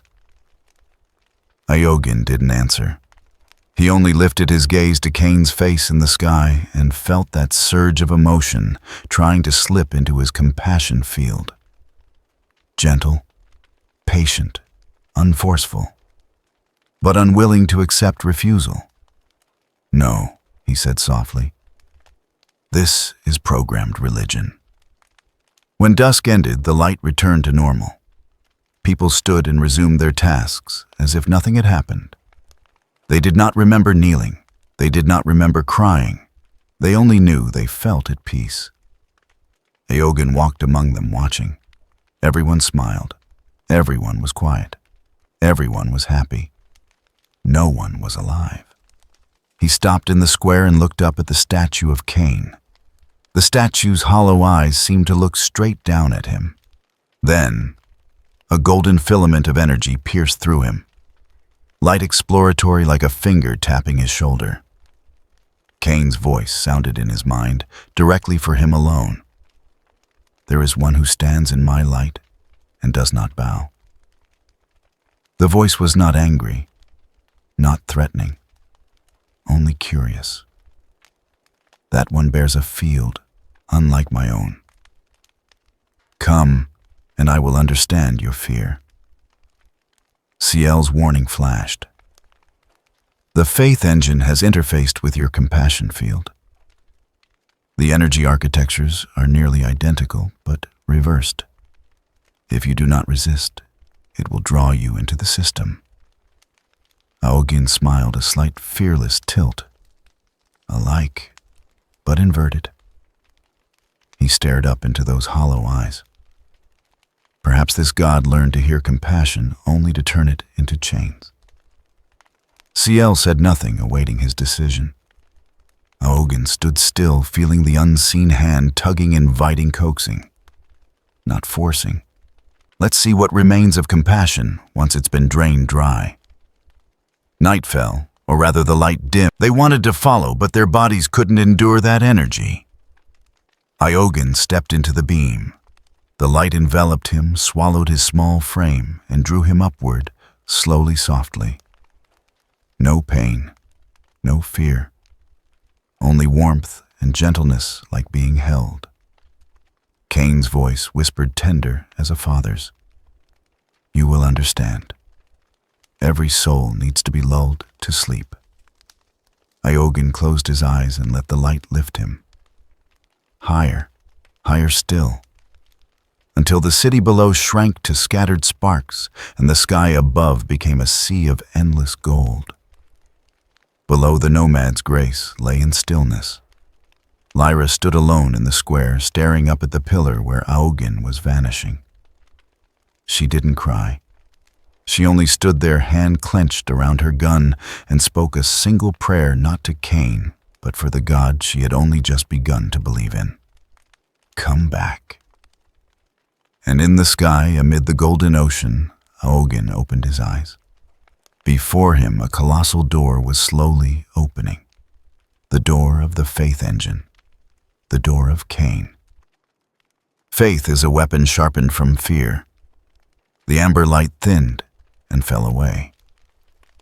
Aogin opened his eyes to find no city, no sky, only space, a space that did not belong to the physical world. Luminous spheres drifted around him, orbiting with slow planetary grace. Each sphere held an image, a memory. A child's laughter, a mother's tears, a young man's dream, all of it frozen in golden light, unmoving, unchanging. No gravity, no up or down. Aogin stood, or rather hovered, amid this ocean of memory. While a soft murmur vibrated through the void, billions of prayers in chorus wordless. The air had no elasticity, as if every sound were being drawn into an invisible funnel. Ciel's voice touched his mind. Non-physical environment. Neural data made material.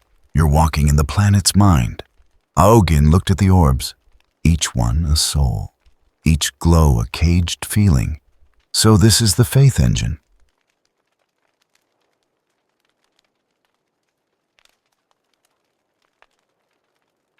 A voice answered, not from a direction, but from everywhere at once, as if space itself were speaking. Welcome, bearer of compassion. Here every fear has been lulled to sleep. A warm, gentle baritone.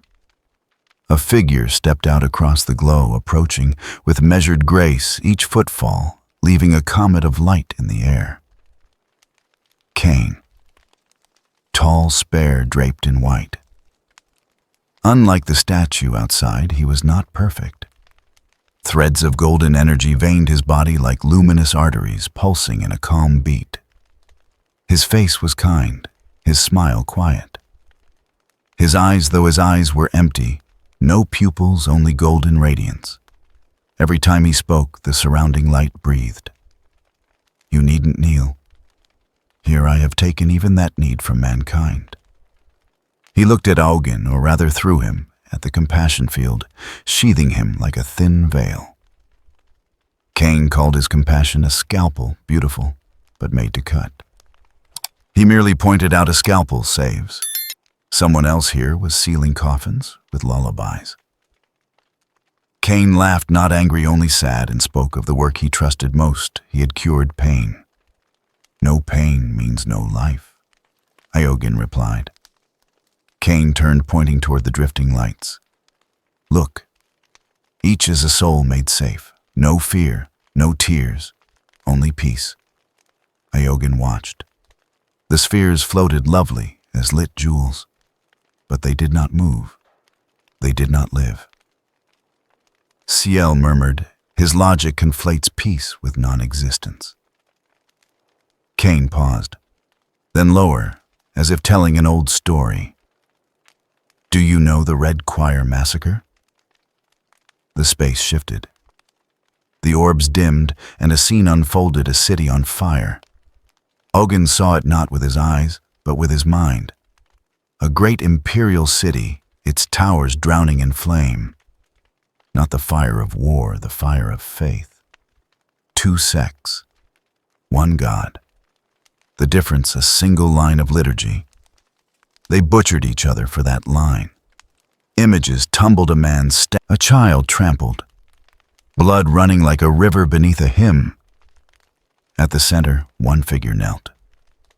Cain before he was Cain. A young cleric, arms around a dead child, kneeling in a sea of blood, looking up. Why? No answer.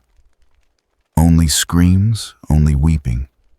Only the laughter of those convinced they were right. The vision thinned. Cain faced Augin again, voice steady. I knelt in that sea of blood and understood emotion is sin. Fear breeds hatred. Hatred begets violence. He touched his chest where golden threads pulsed. So I grafted the faith engine into myself. I drained the fear, the hatred. I gave them peace, true peace. He turned back. I am the god of synchronization, and I will erase fear from the universe. Augin was quiet. He did not see a madman. He saw someone who had hurt so much he could no longer feel pain. Fear isn't sin. It's the sign of life. The space changed again. The orbs drifted aside, opening a path. Cain led his robe, skimming the air. Come, let me show you what I've built.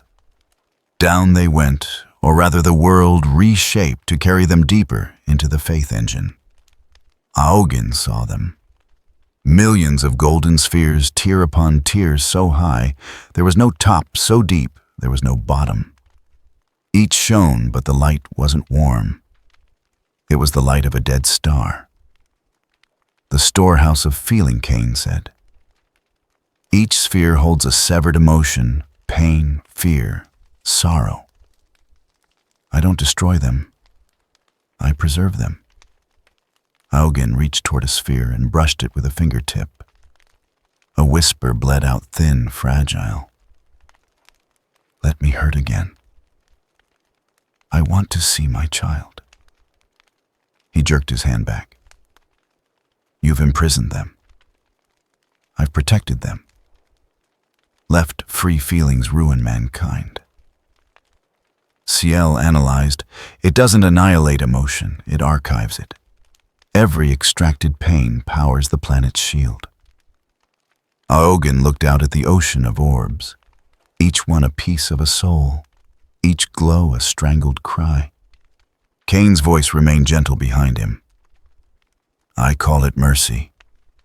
I take them where tears can't reach. Can you do the same? Yes. By letting them cry. Silence. Then a laugh empty of life. You're too late. You're standing in heaven, not hell.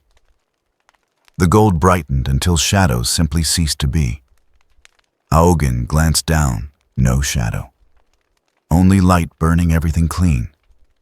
Cain stepped closer. I have taken fear from them. Will you give it back? Will you teach them to tremble?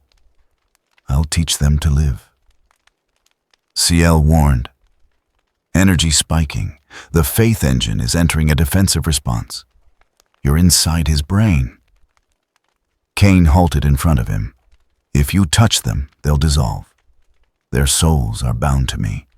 To free them, you must kill me and kill them. A perfect moral knot. Aogun nodded once. Then I won't kill you. For the first time, Cain hesitated. Then what Aogun's smile held no malice. Lyra and Torvin stood in the plaza watching the lines of people. Families in orderly rows leading children toward a great hall. The hall of cleansing. Warm amber poured from within, soft as a cradle song. No crying, no protests, only smiles, only hush. Lyra watched a child go in. No fear, no reluctance, just walking. And when the child emerged, it did not cry or laugh. It wore the same smile as the rest. They're laundering the children, Torvin whispered. Lyra didn't answer. She turned to him. Shoot the power column. Torvin hesitated, lifted his weapon sighted on the bright shaft inside the hall. Before he could fire, a citizen stepped between them and the target. Then another and another. No threats, no shouting. They simply stood there, smiling, a living wall. Lord Cain says pain is a fault, one murmured. Lyra stared at the smiles and felt something she had never felt on any battlefield. Horror. Ciel opened a visual feed from Lyra to Aogun inside the engine.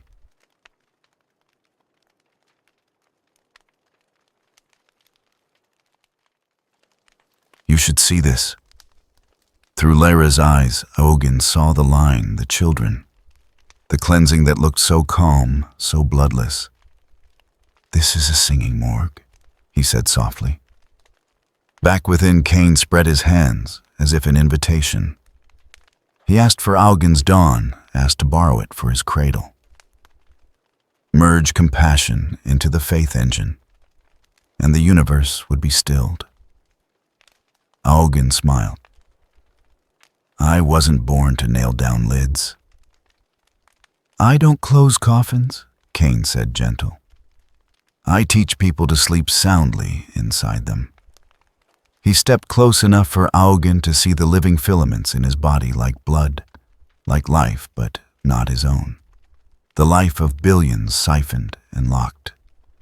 A world that knows no fear and cannot dream, Aogun said. I'll wake it. Ciel brace for field collision. Aogun's compassionate field unfurled slowly without force like daybreak. Silver blue radiance, warm and soft, only interference patterns gold and silver blue twining, like two currents traveling opposite ways.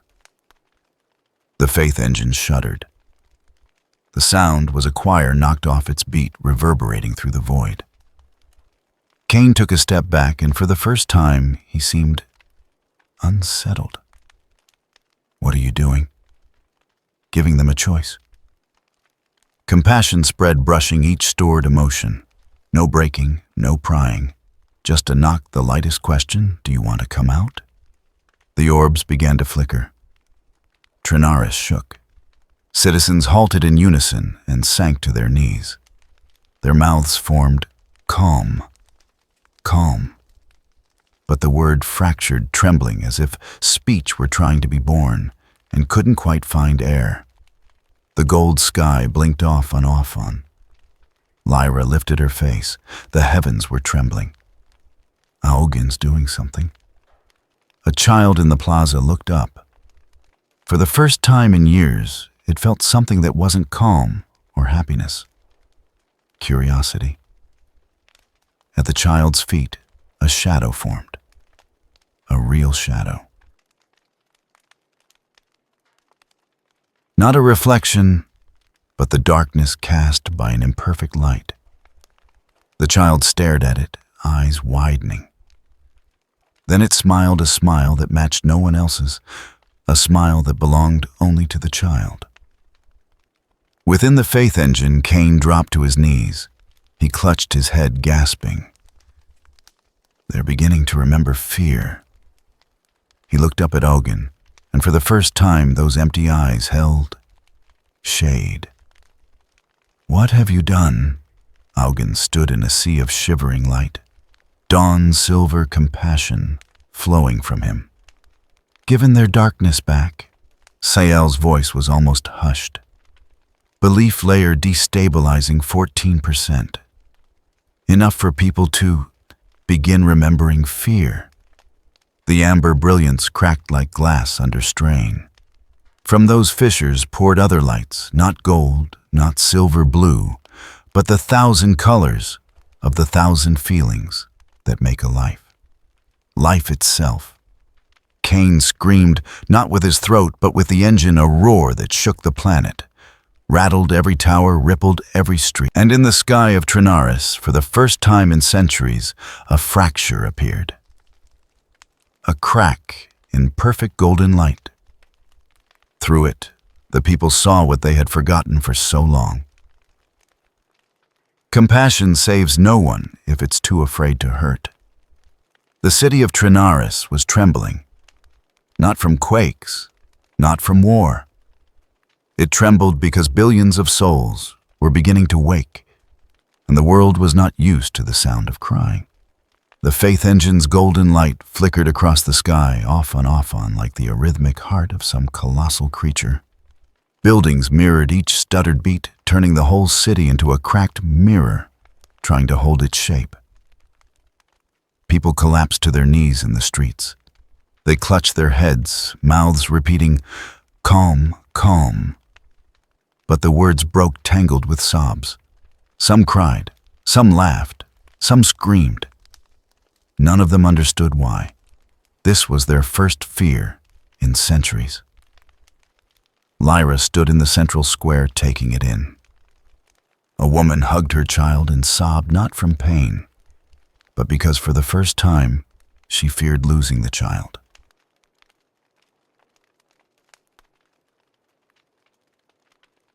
A man punched a wall and howled, not from anger, but because for the first time he remembered he had once felt anger.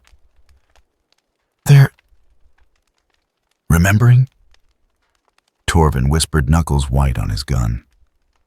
Lyra nodded, eyes lifted to the twitching gold above.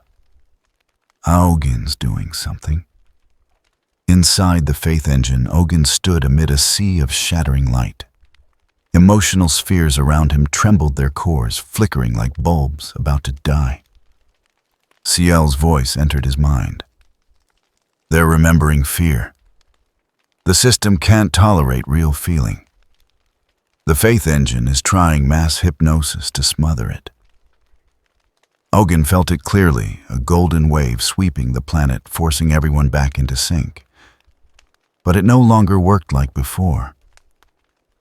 The compassion field had touched too many souls. They remembered what freedom felt like. Then let them be afraid all the way, he said. His compassion. Field widened, not imposing, not coercing, only reflecting.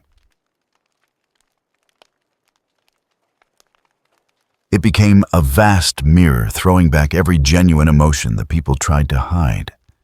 Fear, sorrow, anger, joy, longing. Everything was amplified, acknowledged, permitted to exist. And the faith engine struck back. The space around Ogun blazed. Emotional spheres burst, spilling light like blood. Out of that ocean of light, a shape began to form. Cain. Not the kindly face from before. His body dissolved into the energy and reassembled as a titanic golden entity so tall Ogun could not see its crown, so wide it filled his vision. He was no longer a person. He was the faith engine. He was belief. His voice rolled out not from a mouth, but from space itself, waves spreading across the planet. Pain is sin. I will wash the sin away, golden light swept Trinaris. People flattened to the ground, hands over their faces, but the light pierced through their fingers. Blood leaked from some eyes, not from wounds, but because the faith engine was ramming their emotions back inside them at any cost. Their lips moved in that old two-word reflex, the last habit of an obedient world: be purified. Lyra saw a man kneel, smiling that same old smile as blood ran from his eyes. She ran to him, seized his shoulders. Don't listen to it. The man didn't answer. He only knelt smiling, bleeding. She turned to Torvin. Gather whoever's still lucid. Now Lyra led a small knot of people, the first to know fear, into an old shelter. Not many, only a few dozen. They shook, cried, clung to each other, lost. A woman choked out, "Why am I crying? I don't want to cry." Lyra knelt, gripping her shoulders. Because you're human, not a doll. At the hatch, Torvin powered a small device, a weak broadcast of the compassion field pattern CL had provided. It wasn't strong, just enough to curtain them from the faith engine's neural tide. Lyra looked at the trembling cluster and whispered, "If they listen to him, they'll die in peace." Torvin nodded. Better to live in chaos. For the first time in centuries, a group of humans chose to resist their faith. Inside the faith engine, the war had begun. Not with bullets, not with knives. This was a war of minds. The faith engine emitted a cancellation wave, an amber lullaby sweeping the void. It did not hurt. It did not break. It erased fear, erased sorrow, erased even joy. Left behind perfect emptiness. Aogin's compassion field answered with a resonance of true feeling. Not a lullaby. A chorus laughter, the laughter of a child seeing a butterfly for the first time. Weeping, the weeping of a mother holding her child after war. A sigh, the sigh of an old man watching the sunset. Memories of billions he had touched surging into the faith engine like a flood. The space became a two-toned ocean. Gold and silver blue crossed and collided, a vast storm of emotion. With each clash, hundreds of emotional spheres shattered, releasing the souls trapped inside. CL reported calm in the gale. Synchronization is breaking. You can fracture the system, but Cain is threaded into every soul. If he dies all at once, they go with him. Aogin gazed up at the golden enormity smothering the horizon. I won't kill him. I'll make him feel. He stepped forward, not with feet, with will. Into the energy core, the compassion field flung wide. It looked like two gods at the eye of a storm. One wished the world to be silent. The other wished it to cry. Cain manifested in the shared mind, no longer a boundless titan, but human-shaped trembling. His radiance flickering unevenly. His voice wavered. You don't understand. If they fear again, they'll kill each other again. Aogin halted before him, golden eyes unblinking. If you fear they'll kill each other, then you still feel fear. That makes you human Cain. Cain recoiled, the light around him, stuttering harder. No, I have transcended fear, I have. You haven't transcended it. You buried it. Aogin stepped in and let the compassion field touch him. Not an attack. A touch. Cain felt it beneath the gilded shell, beneath that polished faith, a vast terror he'd hidden for centuries. Afraid he wasn't strong enough to save anyone. afraid his compassion was useless, afraid the Red Choir massacre would happen again. Cain screamed and flung his past into the air, an ocean of blood. The Red Choir unfurled like a planet-wide veil. People butchering people, children. Dead rivers of red. Look, this is humanity when it's free. But the compassion field touched the image. It changed. The killers in the memory stopped. They dropped their weapons. They looked at one another. Then they embraced and wept. Not with fear, with remorse. For the first time, they were allowed to feel the pain they had caused, and choose to stop. Cain stared, eyes wide. No, that isn't real. They'll betray each other. Augen met his gaze. Maybe. But between betrayal and numbness, I choose betrayal. Cain crumpled. The gold around him dimmed. The first fear took him, and in that tremor, he was saved. I'm afraid. His voice was small, weak, like a child lost from his mother. Augen knelt and set a hand on his shoulder. Good. You've been saved. The faith engine began to come apart. Not in a single explosion. Augen's compassion field knocked at each sphere any who wished to leave were opened. Only when most chose to go did the shells fracture on their own. The golden orbs in that emotional warehouse cracked first one, then dozens, then hundreds. Millions of lights rose into the sky, not gold, not silver, blue, but 1,000 hues for 1,000 feelings. A fire of emotions. Across the planet, people felt it. They burst into tears, burst into laughter, screamed, embraced. Some went mad, unable to bear centuries of damned feelings surging back. But all of them were alive. Trinaris was no longer quiet. It was loud, chaotic, and beautiful. Cain knelt as the space unraveled. His body split, gold seeped like blood. He looked up at Augen, voice faint. You turned heaven into hell. Augen shook his head sad. No, I only gave hell its proper name.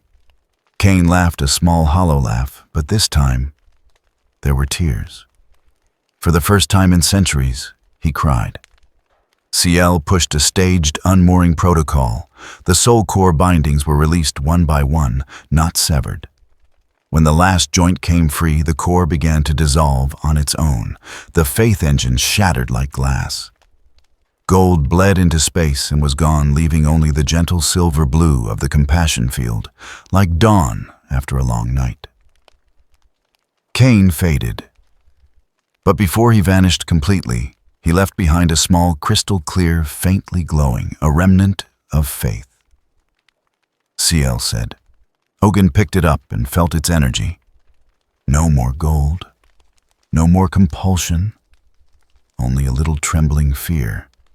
The fear of a man who tried to save the world by killing it.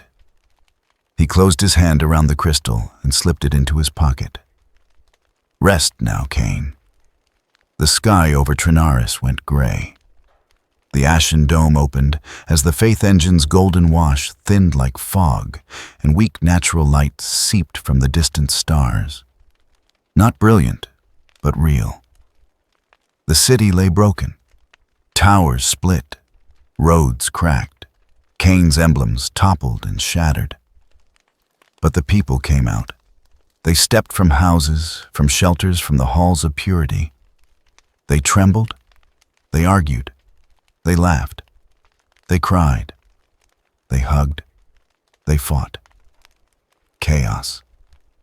But life. Lyra stood in the square and watched Augen emerge from the fading beam. He looked exhausted. His silver blue hair clung with invisible sweat. His golden eyes were dimmer. But he was smiling.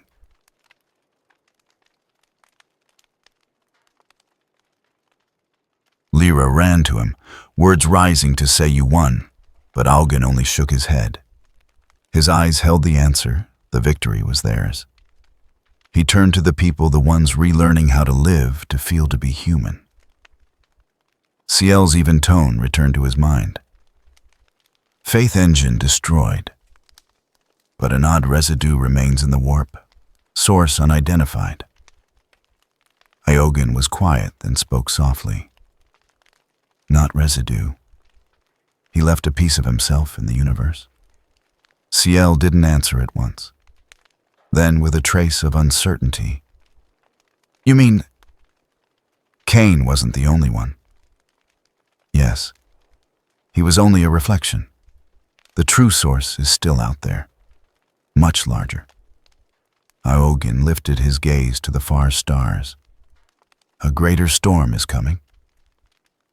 The Nomad's grace departed Trinaris 4 3 days later. The city was still chaotic. Then gently, I don't know. But now they have a choice. The ship slipped into the warp. Violet light enfolded them. Trinaris 4 fell away behind. Under that sky, people began to rebuild their city. Not perfect, not in sync, but theirs. A child looked up at the faint natural light seeping from distant stars, light no one had made, and whispered, awed, "This light has shadows."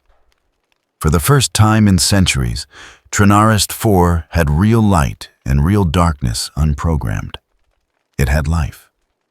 A god learned how to tremble, and the universe held its breath to hear its own heartbeat.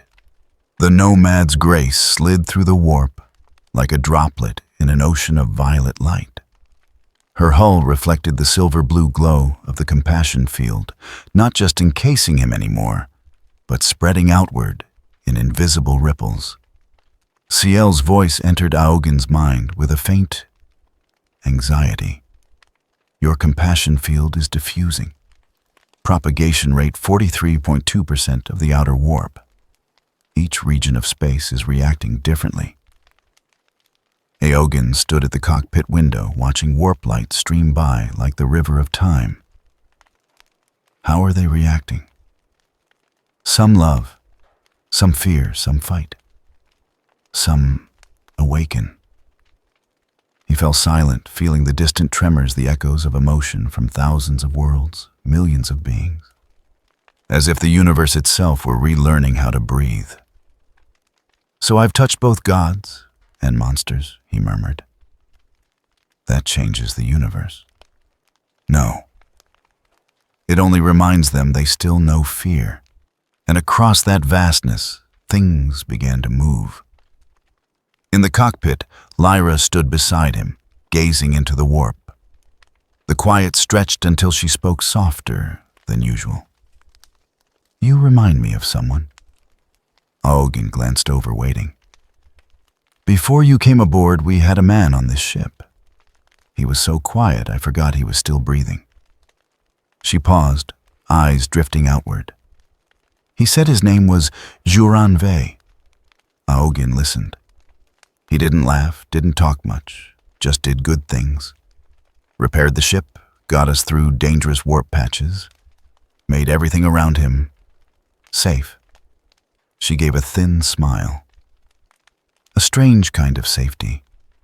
Not because he was strong, but because he made everything go still, like you, she added, looking at Augen. Only reversed. You make things warm. He made things quiet. Augen nodded slightly, something moving in his chest. Where did he go? No one knows. One day he left money and a note. Thank you for showing. Nobody knows where he came from or where he went. Ciel cut in, suddenly urgent. The name Juran Vey triggers archival data. The crystal from Cain matches a residual energy signature in our core at 99.7%. The source is very distant and very still. Iogen stood motionless, letting the figure sink in. 99.7. It was the first time the number had arrived so clearly. Cain was only a reflection, he whispered. The real one is still somewhere out there. Lyra watched him. She didn't grasp it all, but felt the weight. You know? Juran ve Augin shook his head. Haven't met him, but sooner or later, we will. He turned back to the warp and felt something new, that somewhere in this universe, there was another who had touched compassion, but from the opposite direction. One who carried feeling, one who carried silence. And now both were walking toward each other. A barren world, the air congealed by a warp storm. Those preternatural tempests where reality and nightmare braid into one.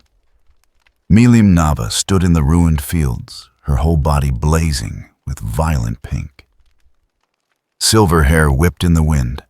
Red eyes burned like twin stars on the verge of detonation. Before her loomed a nameless entity 30 meters tall, a body wrapped in violet lightning. Not natural lightning. Pure energy threaded with the sound of thousands of voices praying. A faith field, but not Cain's. Millennium grinned, radiant, hungry for battle. You're strong. It's been a while since I met someone who makes me go all out. She launched forward, fist glowing. One punch. The sky cracked. The shockwave erased everything within 100 kilometers. But the storm-wreathed entity stood unmoved. It laughed not from a mouth, but from the air itself. You are strong, but not the one I'm waiting for. Millennium halted, frowning. I'm not your quarry. Then who are you waiting for? No answer. The thing dissolved back into the lightning, leaving only an echo. The one who bears silver blue light. The one who learned to cry. I will teach him that compassion is weakness. Then it was gone. Millennium stood in the wreckage and felt it, a faint silver-blue pulse traveling from very far away. Familiar. Warm. Rimuru, she whispered, eyes brightening. Where are you? No reply. Only the wind smelling of ozone and omen. Outer rim of the galaxy beyond the Imperium. Space was black. No stars. Only darkness and silence. Then the darkness moved. Billions of creatures' tyranids flowed like a titanic biological tide. They didn't fly. They poured. A living river devouring everything in its path.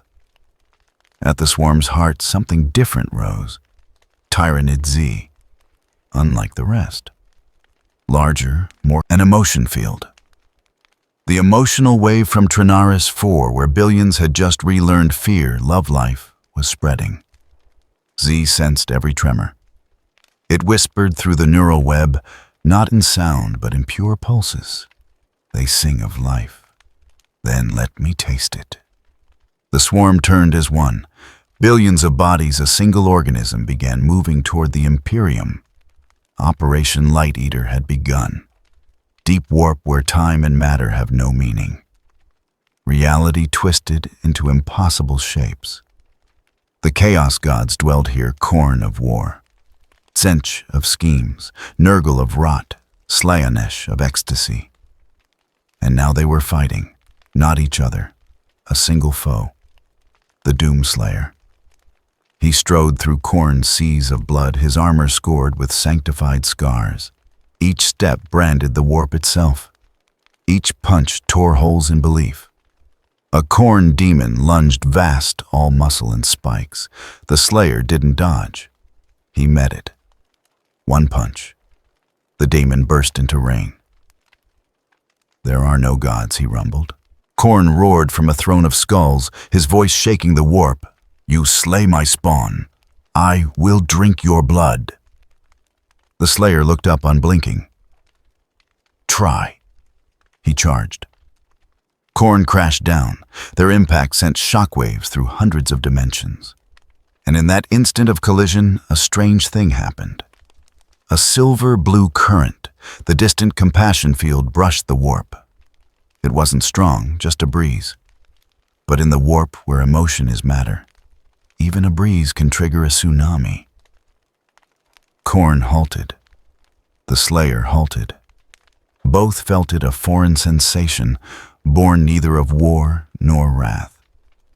Something soft, warm, that made even the war gods slow. Compassion. Khorne snarled and swept his hand. The silver-blue gust shredded away. I have no need of such weakness, but for a heartbeat the warp had quieted. In that hush, laughter rang out deeper than hell, older than time. Another god was waking. Within the SCP stratum where ancient concepts reside. This is not space, not time. It is where ideas exist before there is matter to carry them. At its center, a being lay in a sea of hearts. Thousands of hearts still beating, forming a living ocean. The Scarlet King.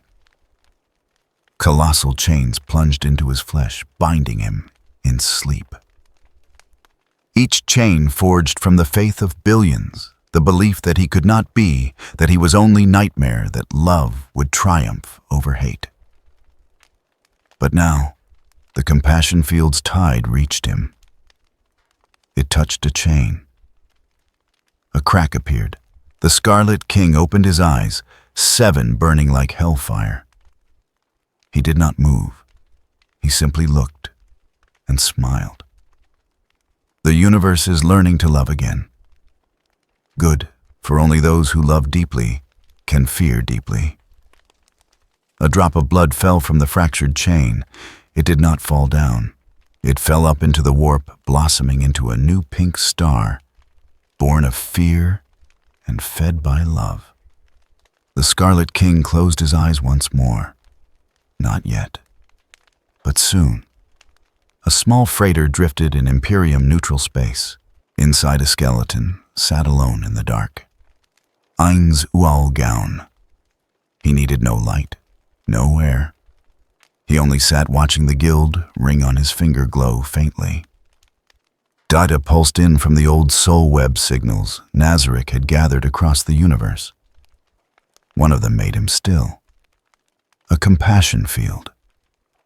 A strange silver-blue energy spilling from a distant world called Trinaris 4. It touched emotion, stirred memory, made even the dead remember what it was to live. Ains felt it. Undead though he was, heartless though he was, he felt it. Rimuru Tempest, he whispered, his voice filling the dark. He rose and went to the window, staring into space. You seek compassion. I seek proof that I still have a soul. His finger touched the guild ring. A signal flashed. Somewhere in the dark, a colossal ship woke. Nazarick class. Vessels wrought from a god of death's bones, carrying the might of all 41 supreme beings. Ain set course for New Tempest. I will meet you. And I'll ask one question. Silence stretched. When you save them from faith, can you save them from despair? Nomad's grace. CL continued calm, but tinged with worry. Anomalies detected. The compassion field is resonating with multiple power sources across the cosmos. Tyranids are moving toward the Imperium. Warp storms intensifying. Nazarick signal acquired. And CL paused. Something within the SCP stratum is waking. Aogin stood at the window, quiet. He felt it all, the far-off tremors, the summons, the threats, the pleas. I only wanted to grant them the right to fear, he murmured. But it seems I woke the whole universe. Lyra stepped in beside him. Do you regret it? Aogin shook his head. No, but I'm starting to understand Cain. When you give someone the right to feel, you also give them the right to destroy. So what will you do?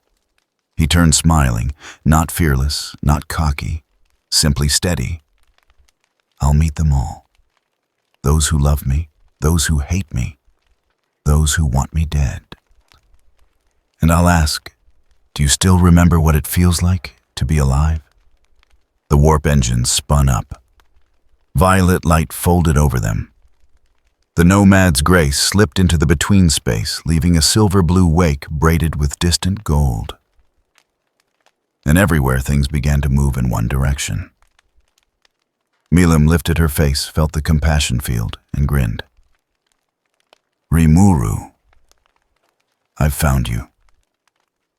Ainz touched the void, empty eyes kindling. Then our meeting draws near. The Scarlet King opened one eye toward the silver-blue source.